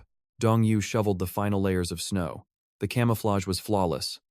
Now, all they could do was wait. Would this gamble pay off? As twilight bled into the sky, the tension became almost physical. They lay flat against the freezing ground, hearts hammering against their ribs as they scanned the horizon. "Contacts," Squinty whispered. The massive, mutated bovines emerged, their heavy hooves thumping toward the kill zone. Dong-Yu held his breath, a desperate prayer forming in his mind. "Please, just one more step." The beasts drifted closer, then veered away at the last second. They were walking right past the trap. Crushing despair washed over them. "Damn it." Dong-Yu buried his face in the snow, his spirit shattered. Shaggy stood up, his voice trembling with defeat. "It is over." But Scarface quickly pulled him back down. "Sit down, idiot. It is not over yet." His eyes remained fixed on the horizon. "They will double back." Dong-Yu glanced at Scarface, then at Curie. She was smiling, a calm, predatory grin that chilled his blood. He realized then that hope was not dead. If they held their breath, the prey would surely return. Midnight cloaked the world in shadows. Suddenly, Flathead's hand shot up. "They are back. Get ready, everyone." Dong-Yu focused every sense, his gaze piercing the darkness to witness the unfolding destiny of their hunt. His heart raced with a mixture of terror and hunger. Everything rested on the next few seconds. They were closing in again. He prayed to any god listening. The beasts lumbered forward, oblivious to the abyss. Once more, the leaders bypassed the pit. Dong-Yu's heart sank. Was their survival nothing but a joke? Crash! A massive bull vanished into the earth with a deafening bellow. Scarface's roar shattered the silence. "Strike now!" The survivors erupted from the snow, weapons gleaming under the pale moonlight like hungry wolves. They leaped into the air, driving their makeshift spears downward with the weight of their entire struggle. With cold precision, Dong-Yu lunged forward. His blade found its mark, piercing the beast's eye in one strike. Victory tasted sweet. They had caught a monster. But a new problem arose. How to transport this meat? Can we even lift this? Someone muttered. Flathead gestured for the group to gather around the massive carcass. The veteran survivor examined the thick, mutated hide. "We do not move it. We butcher it right here." He demonstrated the technique, a clean slit to the throat, followed by an expert incision across the belly. Watching him, Dong-Yu felt a haunting sense of déjà vu. He remembered his father moving exactly like that. Back then, he had watched the old man with disgust. "Why are you doing this here?" "It is revolting." He had thought his father was some kind of deranged creep, obsessed with the gore and the hides. But now, the truth hit him like a lightning bolt. His father had been training him for the end. Regret burned in his chest. "I was so blind," he whispered, mourning the time he had wasted being ungrateful. A heavy sigh escaped him as he wiped his eyes. Flathead noticed the young man's sudden emotional shift. "What is this? Crying over a steak? Save the tears for when we are actually starving, kid. Quit blubbering and grab the hide," Flathead barked. As they retreated, Curie leaned in, whispering, "Are you crying?" Massive slabs of meat are finally secured. The hunters haul their epic spoils home. Dawn breaks over the horizon. The tribe waits with bated breath and hope. Familiar figures emerge from the shadows. "Is that beef?" The crowd erupts in joy. The ritual of fire begins. Searing stones are prepped to cook the legendary feast. Mothers prep greens as husbands carve. Stone blades slice through the divine meat. Children laugh in pure delight. But Dong Yu watches the scene in silence. He remembers his past life's greed. He once traded peace for a hollow dream. The ghost of a ringing phone haunts him. His wife's voice was full of despair. "Everything is falling apart," she had pleaded. Their daughter had rejected her meal. A strange, unsettling joy in her eyes. Dong Yu was too cold to care. "I'm busy, we'll talk later," he'd snapped. Their bond was freezing over. "We never even eat together," she whispered. He had only offered cold, sharp excuses. "Wait until this project is finished." "Wait until when?" she screamed back. The line went dead as he returned to work. He chose the grind over his family. Home became a battlefield of resentment. The future had swallowed their present whole. Divorce papers finalized the tragedy. Their connection was officially severed in court. He remembers the cold luxury of his apartment, shaking with a regret that came too late. Suddenly, a hand pulls him back. Buzzcut offers him a warm, juicy slice of meat. "Eat up," the man says with a smile. "A simple gift in this brutal world. The flavor is divine, a true evolution. The survivors feast together like a real family. It's softer than venison. Even the elder is stunned by the quality. Orphans eat with pure, heartfelt joy." A warm smile finally touches Dong Yu's lips. This is what true family feels like. Under the stars, his heart finally settles. A powerful realization takes hold. Hunting and living together is the only path. He remembers the fat man's brave sacrifice. The villains showed no mercy back then. They executed his comrade right before his eyes. Rage boils within his very soul. Why did they have to die so brutally? He looks at the children who saved him. The small hands that pulled him from the river. His past and present are finally aligning. A new purpose ignites within his heart. They must still be out there, alive. But the mastermind still lurks in shadows. Their army was massive, a tide of evil. He calculates the impossible odds in his head. 50 enemies? Maybe more? In his current state, victory is a distant dream. He shakes off the paralyzing doubt. "Focus on survival first," he tells himself. Night falls and the wolves emerge. The predators begin their desperate hunt. They scour the wasteland for any sign of life. The hunt fails, and the pack returns. The alpha looks at his pups with shame. Back at the camp, the fire flickers low. "We need to relocate," Buzzcut declares. "It's time to find a new sanctuary." Matt Yen nods, sensing the shift in fate. The mountains have been picked bone dry. Not a single beast remains to be hunted. What about the cattle plains?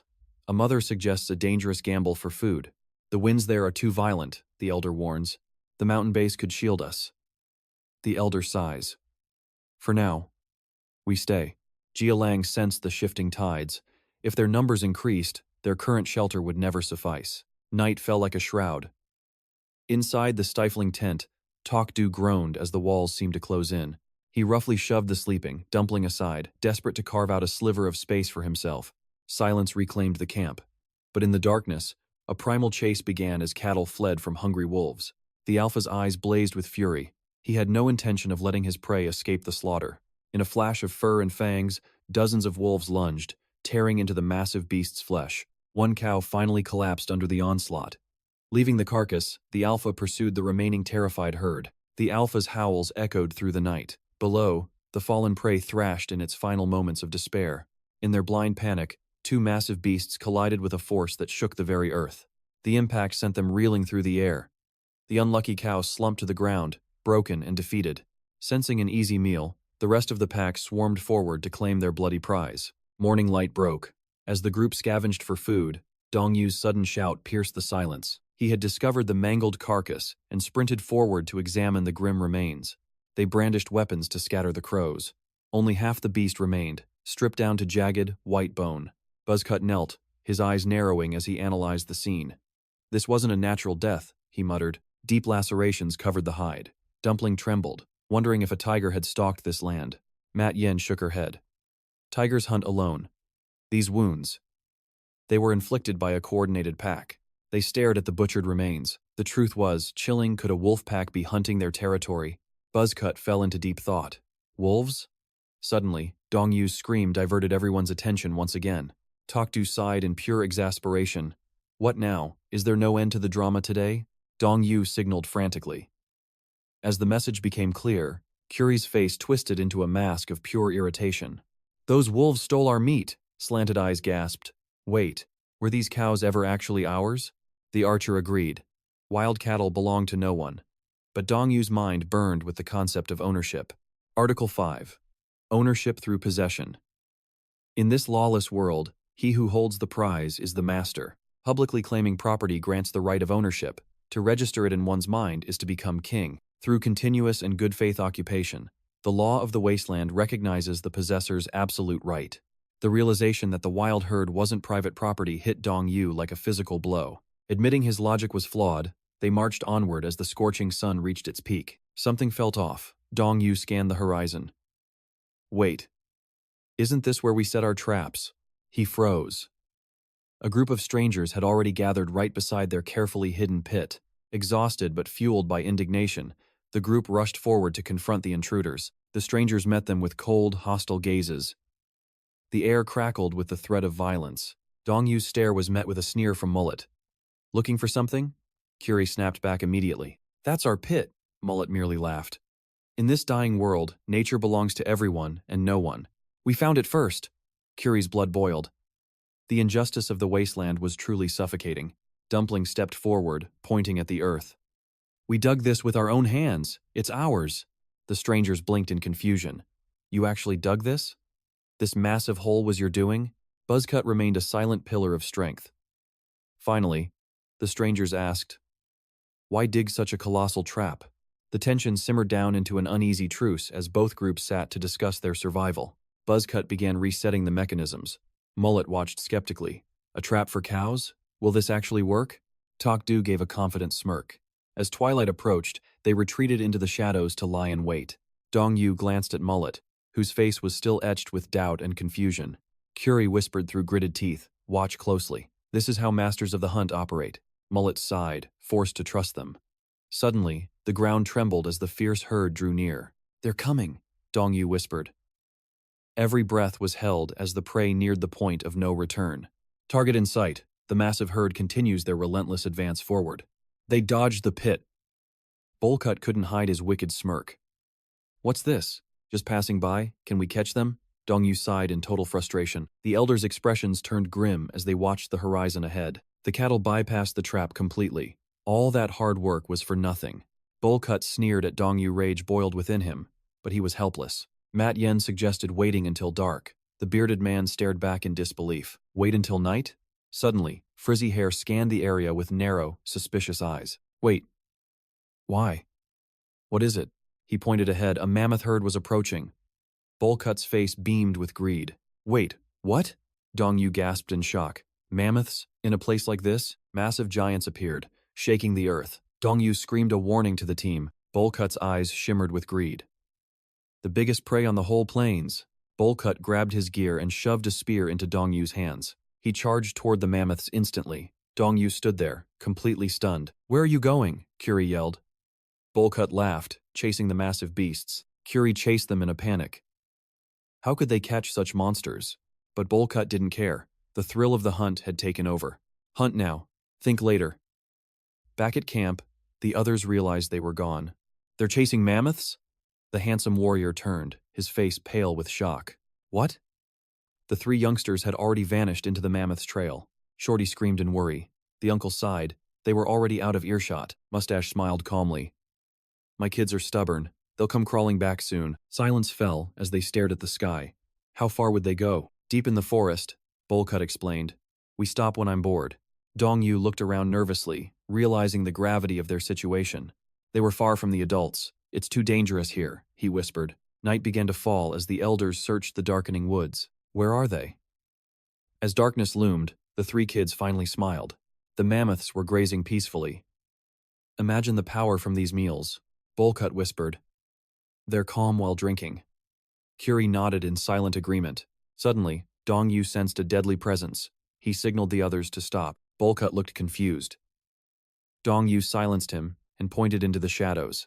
What's going on? Curie gasped as she spotted something moving ahead. 3 human silhouettes loomed in the dark. The kids froze in shock. A man with long hair signaled his group. Dong-Yu stood paralyzed. That man. He remembered the day his family was stolen away. It was the blue-faced tribe, the monsters of his past. Rage consumed him. Smoke rose from a nearby thicket. Was there a hidden camp? Are there more of them? Dong-Yu's mind raced through every nightmare. It's too dangerous. We must retreat before they scent us. Dong-Yu signaled for a quiet withdrawal. Curie nodded, trembling with fear.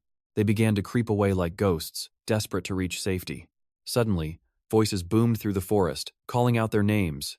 The blue-face hunters snapped their heads toward the sound. The children were trapped. Who is that? The long-haired hunter muttered in shock. Dong-Yu had no choice. He bolted into the thicket, desperate to survive. Seeing their prey flee, Long-Hair barked orders, signaling his ruthless gang to begin the hunt. The 3 children sprinted as if death itself was at their heels. Curie signaled frantically. This way! Follow me! What do we do? Behind them, the sounds of the search party intensified, their eyes fixed only on the path ahead. Longhair handed a lethal arrow to his subordinate. Baldy slowly raised his bow, aiming straight at the fleeing children. Those 3 monsters were cold-blooded, locking their sights onto the innocent trio like predators. To stay alive, Dong-Yu and his friends pushed their limits, sprinting through the brush as the bowstring creaked behind them. At that very moment, Dong-Yu's mind raced in confusion. They're humans. Why are they hunting us? Suddenly, an arrow whistled past, freezing their hearts in terror. Longhair remained relentless, reaching for another arrow to hand to his executioner. Sensing the lethal pressure, they redoubled their speed. An arrow thudded into a nearby tree, a hair's breadth from a fatal strike. 𝒑𝒂𝒍𝒚𝒑𝒔𝒆 glanced back, his face pale with disbelief. Why? Why are they actually trying to kill us? Dong-Yu didn't waste breath on words. He simply gritted his teeth and kept running toward the unknown. Finally, the 3 figures vanished into the deep forest.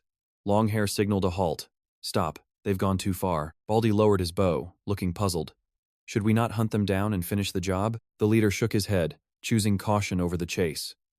Meanwhile, the children finally collapsed, their lungs burning. Curie peered through the shadows. I think we lost them. As night began to fall, the weight of their fear settled in. Exhausted and broken, the 3 of them lay sprawled across the forest floor. The grueling chase had drained Dong-Yu of every ounce of strength. 𝒑𝒂𝒍𝒚𝒑𝒔𝒆 still couldn't grasp it. Why would they shoot at us? Curie's voice trembled as the realization hit. They weren't just chasing us, they were trying to kill us. The thought was paralyzing. Why would humans hunt their own kind? She pondered the dark nature of their world. Dong-Yu remained silent, the memories of the past flickering like a dying flame. This wasn't the first time he'd seen such cruelty. He remembered the fat man's final stand against the blue-faced tribe, a tribe that knew only the language of slaughter. That was the tragic day the kind fat man had his life stolen away. Suddenly, Dong-Yu bolted upright, pointing back toward the dark woods. Curie watched him, her heart skipping a beat. Back there, in the forest? She read the grim determination in his eyes, and her expression turned deadly serious. Those people. Dong-Yu grabbed a branch and began scratching symbols into the dirt, sketching a family of 5. The truth began to dawn on Curie. A family. Dong-Yu continued to draw, his hands shaking with suppressed rage. He drew 2 fallen men, the thin one and the fat one. Curie nodded, the pieces of the puzzle finally clicking. They're dead. She looked at him, horrified. Those monsters. They're the ones who murdered your entire family? Dong-Yu gave a slow, heavy nod. The silence that followed was thick with the scent of impending vengeance. Time passed as the tribe's search party finally broke through the clearing, spotting the 3 missing children. Do you have any idea how dangerous it is to chase a mastodon alone? 𝒑𝒂𝒍𝒚𝒑𝒔𝒆 shouted, though his eyes showed relief. Are you hurt?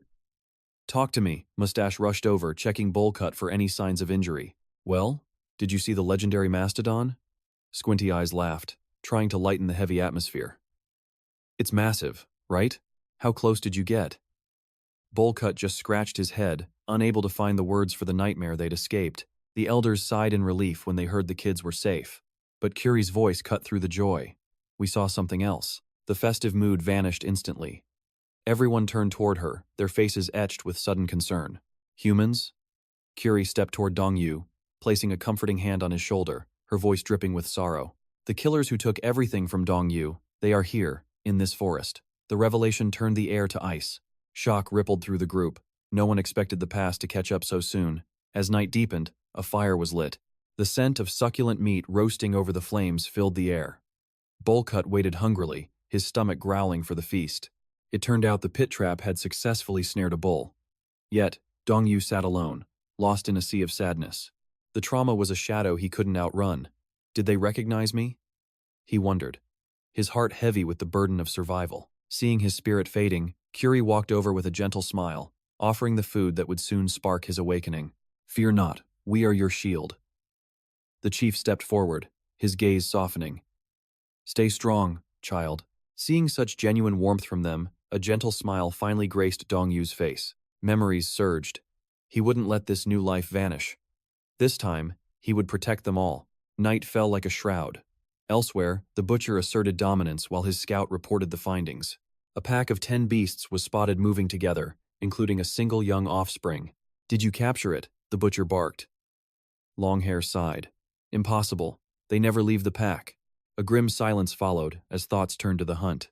The butcher's face darkened as their meat supplies dwindled. They needed to target the larger prey soon. But then, the scout's expression shifted. His next words caught the butcher completely off guard. "I found tracks of survivors." The butcher leaned in. "Humans?" Longhair nodded. 3 children. The news was shocking. A wicked grin spread across Longhair's face, and one's a girl. The butcher's laughter echoed with chilling intent. "Is that so?"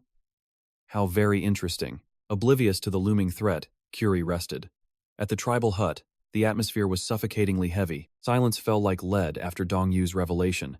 Every face was etched with deep, dark concern. The chief sat in the shadows, his mind churning through every possible survival strategy. Why would humans hunt their own kind? A haunting question. Dong-yu recalled the old world's darkness. Case file number 9XN0906. A tragedy born within a quiet local tavern. Driven by greed, the culprit used sedatives to claim a life at 15 hours. Then came the mutilation, a mind shattered by paranoid delusions and a surge of primal rage. Tales of adultery, betrayal, and a heart pierced while the victim slept. True human monstrosity. Fear gripped the mother. What about Shui's family? Are they all right? They have value as workers, so they're alive. The chief consoled. Don't lose hope yet, Dong-yu. Another woman trembled. But if they are hunting people, won't they eventually find us here too? Anxiety spread like a plague. Will we be slaughtered or dragged away into cages? The grim reality of their situation settled over the group like a cold, winter frost. "It is a possibility," Headpin muttered, looking toward the chief for some sign of hope. "Should we flee? Find a new hideout?" The chief immediately shook his head in disapproval. "No, running isn't the answer. Moving an entire village overnight is an impossible task." His gaze turned steely. "Besides, where humans once walked, they always leave a trail behind." The room went stone-cold silent. The chief turned to Dong-yu. "How many enemies are there?" Curie translated with a trembling voice. "There are many. Too many to count. They far outnumber our tribe." Dong-yu sat motionless, his mind drowning in waves of dread. His heart raced. Will they find this sanctuary? Will they take the women away as prizes? Visions of past massacres flashed in his mind. Dong-yu shook his head, fighting the despair. Sensing his inner turmoil, the chief offered a calm, paternal smile to soothe his soul. "You carry too much burden, child." He spoke softly. "They won't find us so easily." Exhaustion finally took its toll. "Sleep for now," the chief ordered. "We decide our fate tomorrow." One by one, the villagers retreated to their mats, though their hearts remained heavy with fear. But Dong-yu was restless. He played out every scenario, the attack, the screams, the ultimate capture. Suddenly, his eyes widened as a terrifying realization struck him like a physical blow. He bolted upright, startling everyone nearby. Curie watched in confusion as he raced into the night. "Wait, where are you going?" Dong-yu's sudden warning scream shattered the silence of the camp. Panic erupted as the sleepers jumped up. "What happened? Is something coming for us?" The first light of morning arrived. In the distance, Longhair was already scanning the horizon, footprints in the snow. The scout grinned as he confirmed the trail.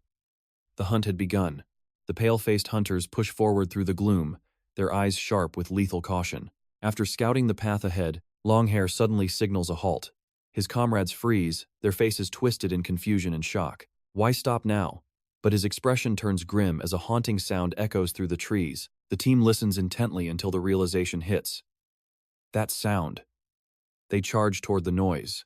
Is that really it? Ahead, they find a massive cow struggling frantically inside a deep, hidden pit. The sight leaves them stunned.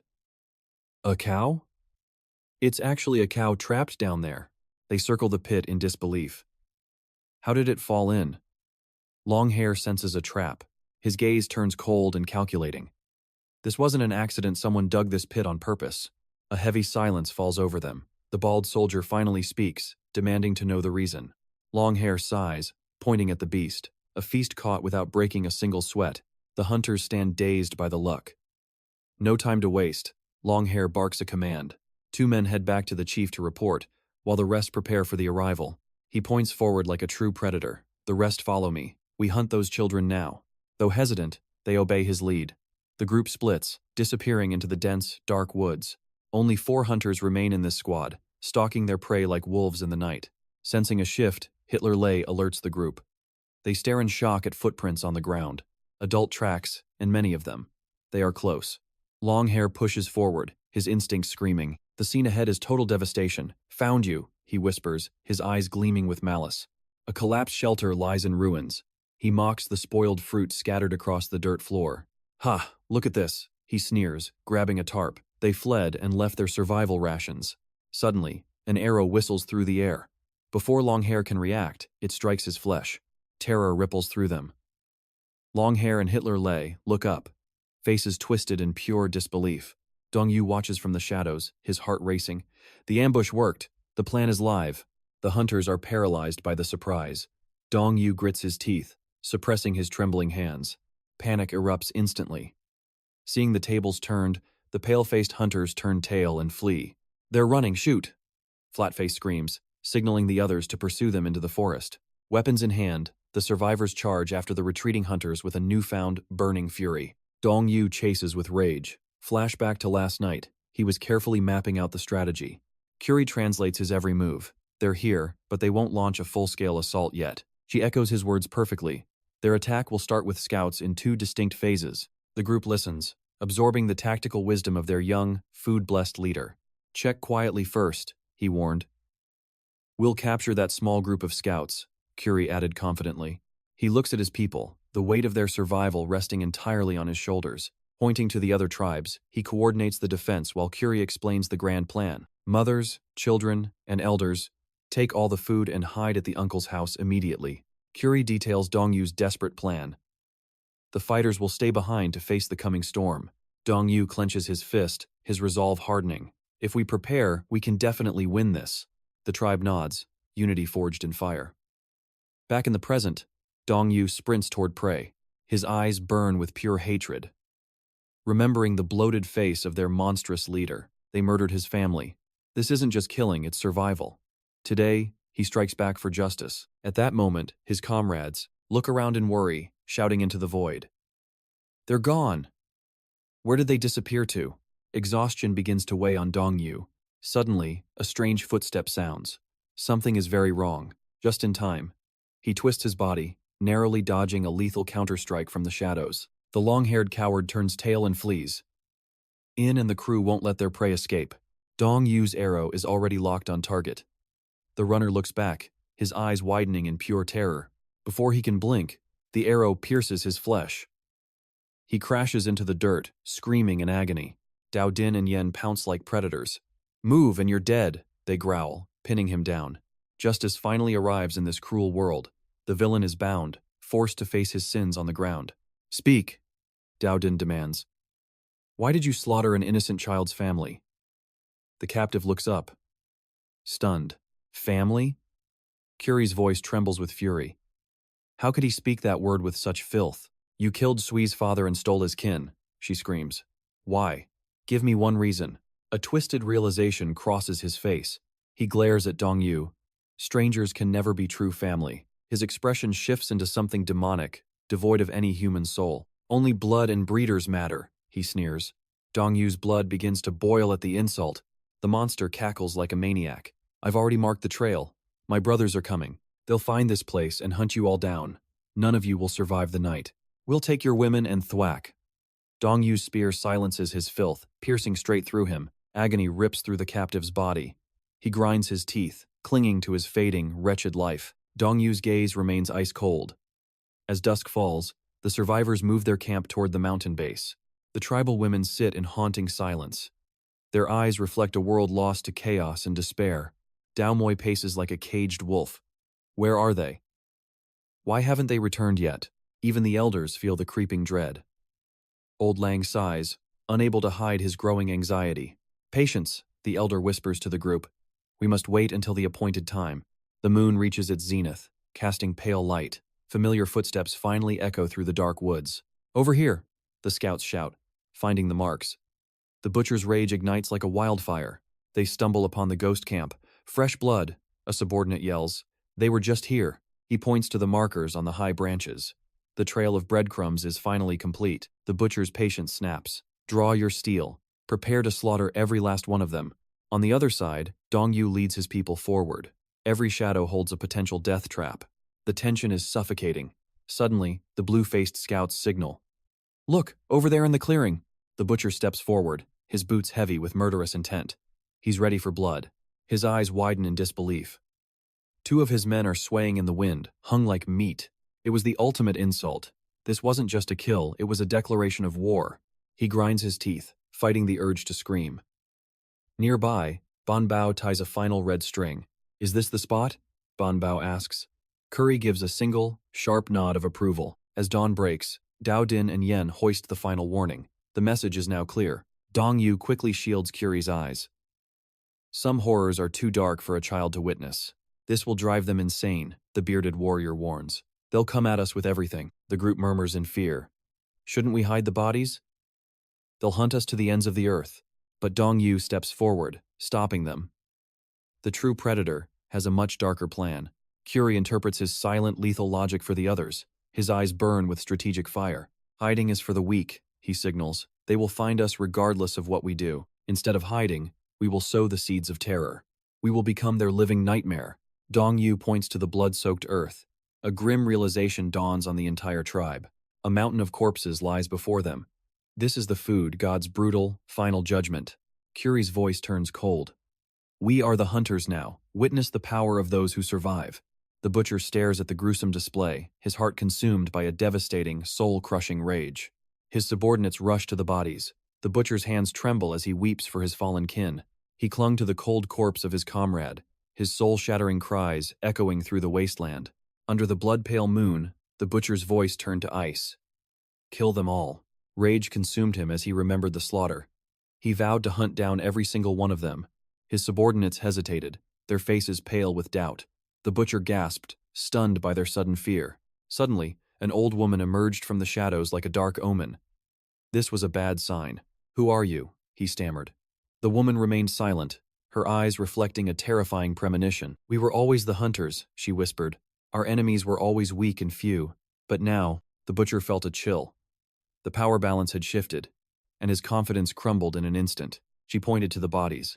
We know nothing of these killers, their numbers or their true, monstrous strength. Her survival instincts, honed through years of bloodshed, were screaming a warning of absolute danger. They might be an army, stronger than anything this apocalypse has ever birthed. The subordinates traded terrified glances. The butcher stood frozen, his eyes scanning the impenetrable darkness. For the first time, fear took root in his heart. The unknown was a poison slowly killing them. The old woman's voice grew heavy. The demon leading them is more savage than we can imagine. Despite his burning hatred, the butcher was powerless. The predator had finally become the prey. Suddenly, a bolt of lightning tore through the sky, striking the earth with a deafening roar. The butcher collapsed, clutching his head in terror. His men fell beside him, trembling like children. He cowered in the dirt, a pathetic shadow of the tyrant he once claimed to be. Sweat poured down his face as snow began to fall. He looked up, baffled by the sudden winter. With wide, trembling eyes, the butcher stared into the distance, sensing a world-altering change. The very atmosphere was shifting. His followers stood dazed, trapped in a nightmare they couldn't escape. Regaining his composure, he slammed his staff down. We are retreating. Back to the base, now. They dragged their fallen away. Meanwhile, in a hidden sanctuary, A different destiny was unfolding. Mullet peered into the gloom, his heart racing. What is taking them so long? Where are they? The group grew restless. Waiting was a death sentence. We have to move before it is too late. Mullet scanned the horizon one last time. Seeing familiar silhouettes, he let out a joyful shout. There they are! Dong-yu and Curie waved, their smiles breaking through the darkness of the night. Curie, Mullet cried, tears of relief flowing. I thought the monsters had finally taken you both. The survivors shared a moment of pure warmth. In this dying world, their bond was their shield. But as the snow fell harder, the sky turned into an abyss of endless, biting cold. Back at the enemy camp, the butcher buried his men. The shallow graves marked their total defeat. He stood before the mounds, his heart a toxic mix of vengeful fury and soul-deep dread. At dawn, the journey continued. Dong-yu led the migration, searching for a place to call home. He focused on the future, a world where his food god abilities would bring life to all. Their numbers swelled. With the miraculous meals, they shared strength and evolved together as one pack. Dong-yu felt the warmth of their growing community. Their survival was turning into true domination. They celebrated with a grand feast under the rain, until a torrential downpour shifted the mood. Inside the shelter, the rain hammered against the fabric. Dong-yu checked on Curie's silent gaze. It is raining, she whispered. Dong-yu stepped out, feeling the power of the storm. He was no longer the weakling from before. He had evolved into a warrior of legendary resolve. They watched the rain together. Mullet returned from the shadows, flanked by his two loyal wolves. I have returned from the scouts, he announced, his voice carrying a new, hardened edge. How is the food storage? Dong-yu asked. Mullet nodded. Secure. The cold preserves our lifeline. But his expression darkened. He couldn't forget the butcher. The memory of that monster haunted him. They were safe for now, but the shadow of the coming war loomed over their sanctuary. Survivors clung to life at a riverside camp. They huddled together around the flickering flames. Fear was a two-way street in this hell. The bearded man asked, Will the plan work? The elder nodded, praying for a miracle. Their only hope lay in the plan's success. A heavy silence fell over the weary group. Dong-yu pondered their relentless cycle of survival. He questioned his soul in the darkness. Who am I, and why was I chosen? Dong-yu watched the river's edge intently. Curie whispered, Do you see something in there? He peered through the thick, frozen surface. His widening eyes left the others in shock. Beneath the ice lay their hidden treasure. Frozen fish, the ultimate reserve for their survival. They pierced the ice with sharpened spears. Dong-yu began pulling up their precious haul. The leader patted his head in praise. Well done, kid. You saved us tonight. As night fell, the aroma of grilled fish rose. Everyone feasted with rare, genuine smiles. The elder smiled warmly at Dong-yu. They haven't come. Your plan actually worked. Gazes of affection turned toward the youth. Dong-yu blushed, hiding a shy, awkward grin. Another peaceful day broke over the wasteland. Dong-yu sat alone, lost in deep thought. His mind was a labyrinth no one knew. Curie approached. What are you thinking about? She gazed at the sky as he clutched his chest. Are you thinking about me? She teased. Her face suddenly turned pensive and grave. She seemed to be searching for hidden answers. I am Kerr, she said, introducing herself. And I am Shui, he replied with a sigh. They looked up at the infinite void. The Milky Way erupted in a silver symphony. I am Shui, he whispered to the stars. In this place, his past identity didn't matter. One burning question remained in his heart. How do we keep living in this nightmare? The night grew old as they walked. Nothing else mattered except the path ahead. Inside the tent, children laughed and played. They were truly living every precious second. Dong-yu laughed, picking up his tools. Suddenly, a heavy rain shattered the silence. Children peeked out at the darkening heavens. Rain was falling in this frozen world. It's really raining, he muttered in shock. He stepped out, stunned by the downpour. The sky remained a pitch-black abyss, but the snow was rapidly melting away. Bitter rain replaced the white snow. The freezing air heralded a dangerous change. The storm showed no signs of stopping. Everyone gathered inside as the tension mounted. Faces turned grim around the dying fire. An ominous feeling hung in the air. Is it getting warmer? A girl asked. The woman beside her nodded with hope. Snow vanished from the mountain peaks. Is spring finally here? A mother whispered. Dreams of warmth filled their weary souls. Dong-yu wondered. Rain, spring, or death? Realization struck him like a lightning bolt. He stood up, shocking everyone around him. He sprinted into the rain, unheeding. Dewey, where are you going? they cried. He burst into the storage room quickly. He pointed frantically at their meat supplies. His face was a mask of terror. "What is it, Shui?" they asked, trembling. The leader watched as he checked the meat. Tears of agony fell from his eyes. It was a disaster. The ice had melted. The constant freezing and thawing ruined everything. The mother leaned in to smell it. Her expression shattered into pure, hopeless horror.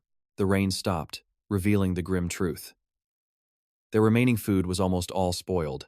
The leader stood frozen in utter shock. Their lifeline was rotting into the earth. "Tomorrow, we must hunt," the leader said.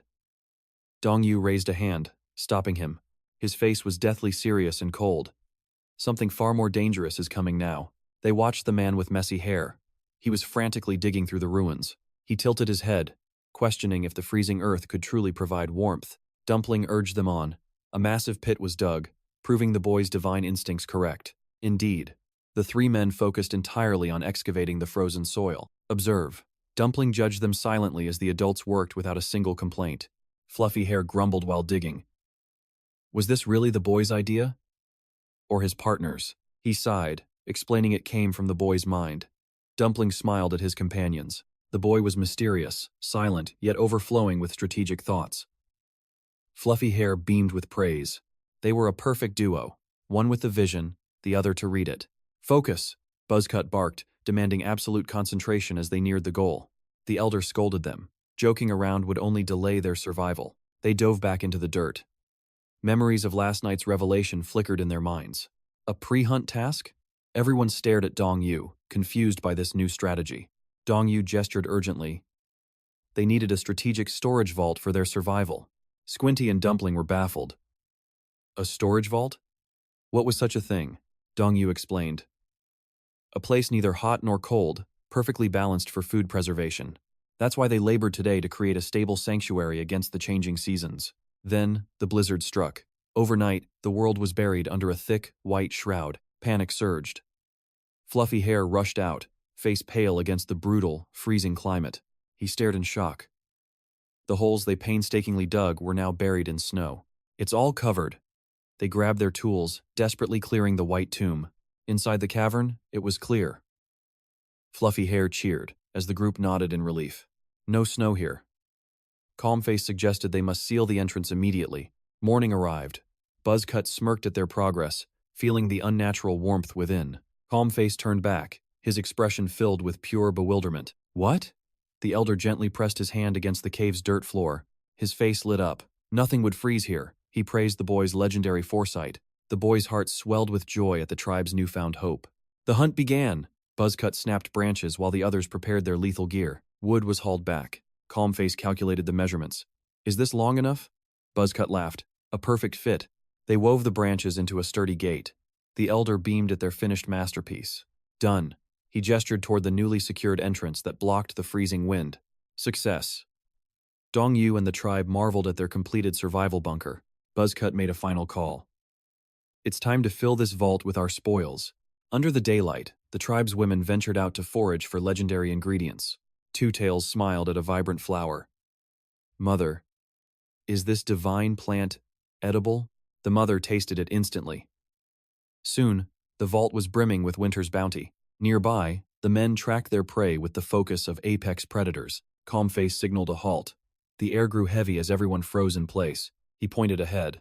A herd of deer was grazing, unaware of the impending doom. "Target the leader." Calmface drew his bow, ordering a synchronized volley of death. Arrows flew true, piercing the prey and securing their survival for the winter. Cheers erupted. They hauled the spoils back as their legendary horde grew massive. Day after day, the hunt continued. The storage vault was finally coming alive. Their food supply surged. The era of starvation was finally over. As the days bled into one another, the survivors clung to their flickering campfire. Smiles returned as they feasted, and Dongyu finally adapted to this harsh world. Soon, the midnight moon hung high. Wild predators caught a scent in the dark, their shadows creeping stealthily toward the campsite. Following their matriarch, the pups moved silently until the mother wolf sensed a hidden prize. Her instincts led her straight to the underground food larder, her nose pressed against the cold dirt. The pups watched in confusion as their mother zeroed in on the colony's concealed food stockpile. She dug deeper into the scent. Suddenly, a pup caught the same intoxicating trail of meat. Driven by primal hunger, the young wolf lunged forward toward the cellar entrance. The mother's warning growl went ignored as the pup rushed ahead. Inside the tents, the survivors slept soundly. Claws rasped violently against the wooden cellar door. Dongyu's eyes snapped open in the darkness. He bolted upright, scanning the shadows. A chilling intuition told him something was terribly wrong. Gripping his weapon, he stepped into the night, his mind racing with a sense of impending dread. What was that noise? He then saw it. The food cellar door had been ripped completely open. Fear gripped his heart. Inside the shadows, the predators were already gorging on their precious winter supplies. Dongyu braved the entrance, desperate to see what had breached their ultimate survival sanctuary. He froze instantly, his face pale with disbelief. A dog? No. That can't be. A wolf! The beast lunged instantly, and a desperate, terrified scream tore from his throat.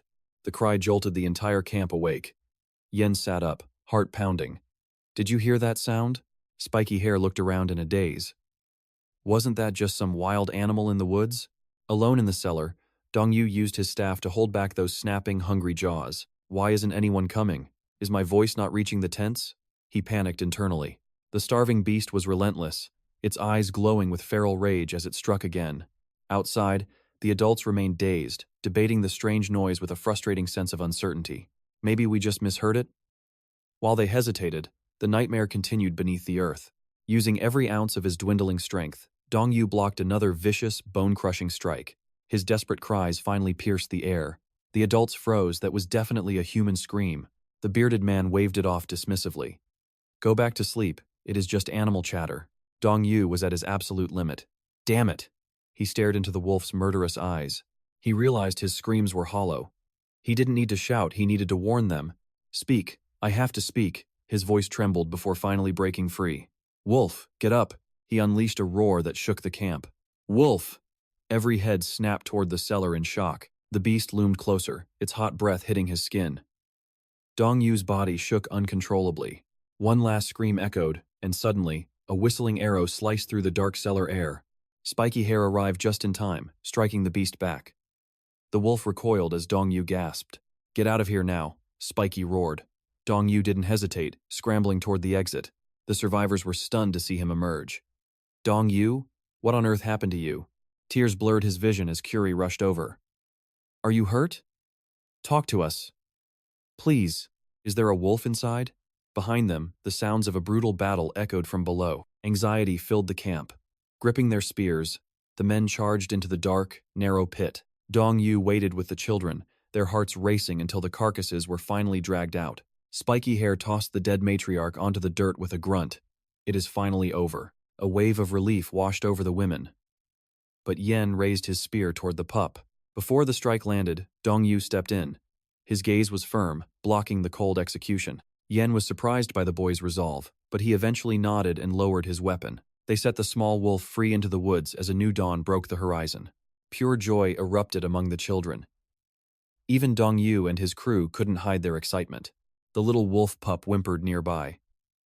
Dongyu reached out with a gentle, steady hand. The adults watched with bated breath and worry. Dongyu signaled the beast with calm movements. I am not your enemy. Yet, the pup's eyes remained sharp with hostility. Sensing the tension, he offered prime meat. Suspicion flared, but Dongyu smiled. Go on, eat. The pup snatched the offering instantly. The surrounding crowd gasped in sheer disbelief. It worked. A faint, knowing smile played on his lips as his plan unfolded perfectly. With one meal, the pup's primal grudge from yesterday vanished into thin air. Sunlight bathed the camp as children played. Dongyu watched, feeling deeply satisfied. The little wolf became the center of attention. Joy echoed through the entire shelter. Suddenly, Dongyu's expression shifted. He remembered the night he fought the mother wolf. Had his hidden instincts awakened during that struggle? He felt a strange sense of wonder. He let out a weary sigh. He was finally grasping the language of this world. Foreign concepts flooded his mind like a tide. The words were there, waiting to be spoken. He whispered, hand over heart, I am here. Memory flickered to the dim tent. The tribe huddled together, warmth defying cold. Children marveled at the pup's thick coat. So soft. Dongyu chuckled. It was truly adorable. Even the elder watched with interest. One man stroked his beard, his voice laced with confusion as he asked a question. Why doesn't it flee? Someone joked that it had simply fallen for humanity. It is the power of food. A mother laughed, agreeing with the simple truth. The elder's face grew solemn. This bond is temporary. He sensed trouble ahead. Humans and beasts walk separate paths. Each species has their own destined place. Doubt clouded the elder's eyes. Such coexistence was unheard of in their history. He turned his gaze to the pup. Dong-yu struggled to find the right words. Carefully, the elder lifted the creature. Finally, a sense of peace washed over them. A sudden realization hit the others. Wait, what did he just say? Everyone leaned in. The elder nodded. Whether man or beast, if we share a home, we are family. He looked directly at the young man. That includes you, Dong-yu. He stroked the pup's fur, and this little one too. Warmth filled the shelter. As night fell, the camp slept. Suddenly, the pup lunged toward Dong-yu. It licked him playfully. Exhausted, he pulled the small creature close and drifted off. Morning light hit the tundra. The pup began sniffing frantically at the deep snow. It bolted forward. Sensing a hunt, the warriors grabbed weapons and gave chase. The day yielded 2 massive beasts. As meat sizzled, the pup claimed its prize. They feasted like kings while the blizzard roared. The taste of survival was sweet. Silence reclaimed the tent. Once more, the pup woke Dong-yu with a lick. He sat up, startled. He met the pup's blank, unblinking gaze. What is it? Shaking off sleep, he stepped outside. The pup stood ahead, waiting in the cold. Confusion gripped him. The creature was signaling a message only he could understand. It began to run into the white. Dong-yu felt a heavy realization sink in. He stood frozen as the pup vanished. A deep, hollow sadness settled in his chest. The elder approached him. Do not mourn. It only returned to its true home. It belonged to the wild. They both stared into the endless snowy sky. The landscape became a blank canvas. Soon, the children gathered, looking lost. The wolf is gone, they whispered. The spark of joy had vanished into winter. Curie offered a soft, reassuring smile. It didn't vanish. It simply returned to its true home. The air grew heavy with shock. What? Their eyes ignited with a desperate hope. Home? But where could that be? A tender smile graced her lips. Who can say? Perhaps back to the family it first belonged to. Dong-yu glanced at Kerr, memories of his past life flooding back a life defined by crushing, eternal solitude. A heavy, mournful silence settled over him as he contemplated his isolated soul. Suddenly, a familiar silhouette emerged from the shadows. The small wolf had returned, stunning everyone present. Dong-yu stepped out just as Curie gasped in realization.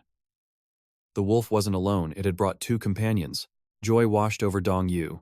The wolf sprinted into his arms, their reunion pulsing with a long-awaited bond. Finally, tears of pure, unadulterated happiness traced paths down his weary face. Time bled forward under a relentless downpour. Dong-yu marched ahead, sensing an anomaly. What's the situation? He stared at the 3 wolves, now massive, powerful beasts. His companion gestured forward. See for yourself. The aura of mystery was thick. Confused, Dong-yu pressed for answers as they moved through the gloom. Just look. Following the lead, Dong-yu inspected the massive stores of meat stockpiled in the shelter. Do you see it now? Dong-yu frowned, his mind racing. No, I don't follow. His companion pointed to the base. Look at these jagged marks. Still, the meaning remained frustratingly elusive.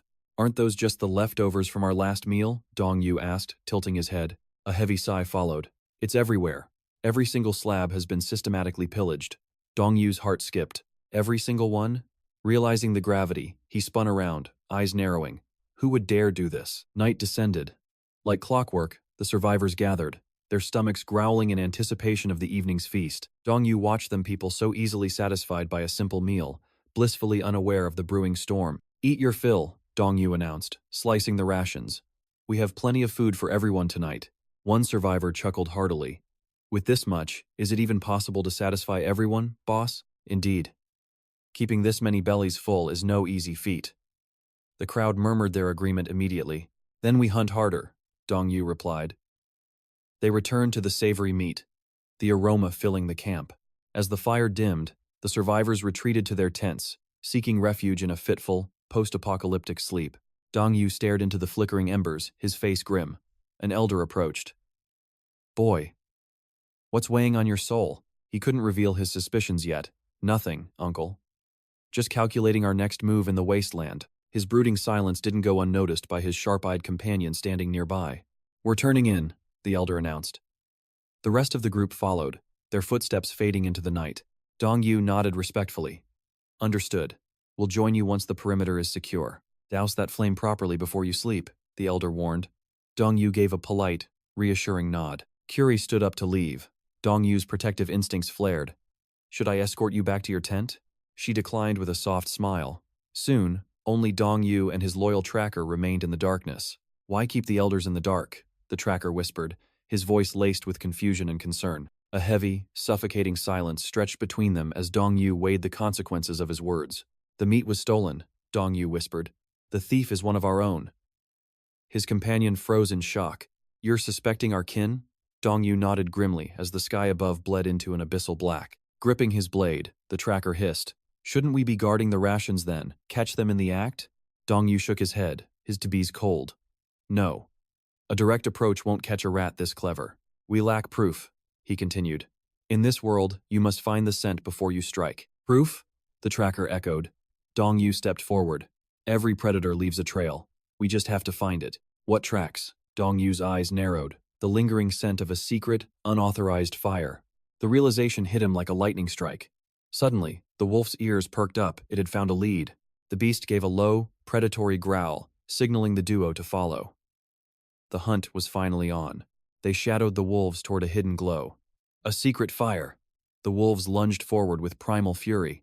The following sight stopped the wolves dead in their tracks. Dong-yu and Bowl-Cut froze. Squinty Eyes just smirked and called out, "Dewey, we're just having a barbecue. Care to join the feast?" Time stood still. Bowl-Cut's rage boiled over this secret meal. Squinty Eyes chuckled. "The food stock doesn't belong to just you. We hunted this together. This is a betrayal of our trust." Squinty Eyes refused to yield. "I'm a hunter too, aren't I? Why can't I eat?" Dong-yu's face darkened as meat flew. "Here, pups, eat up." The wolves wavered, tempted by the scent.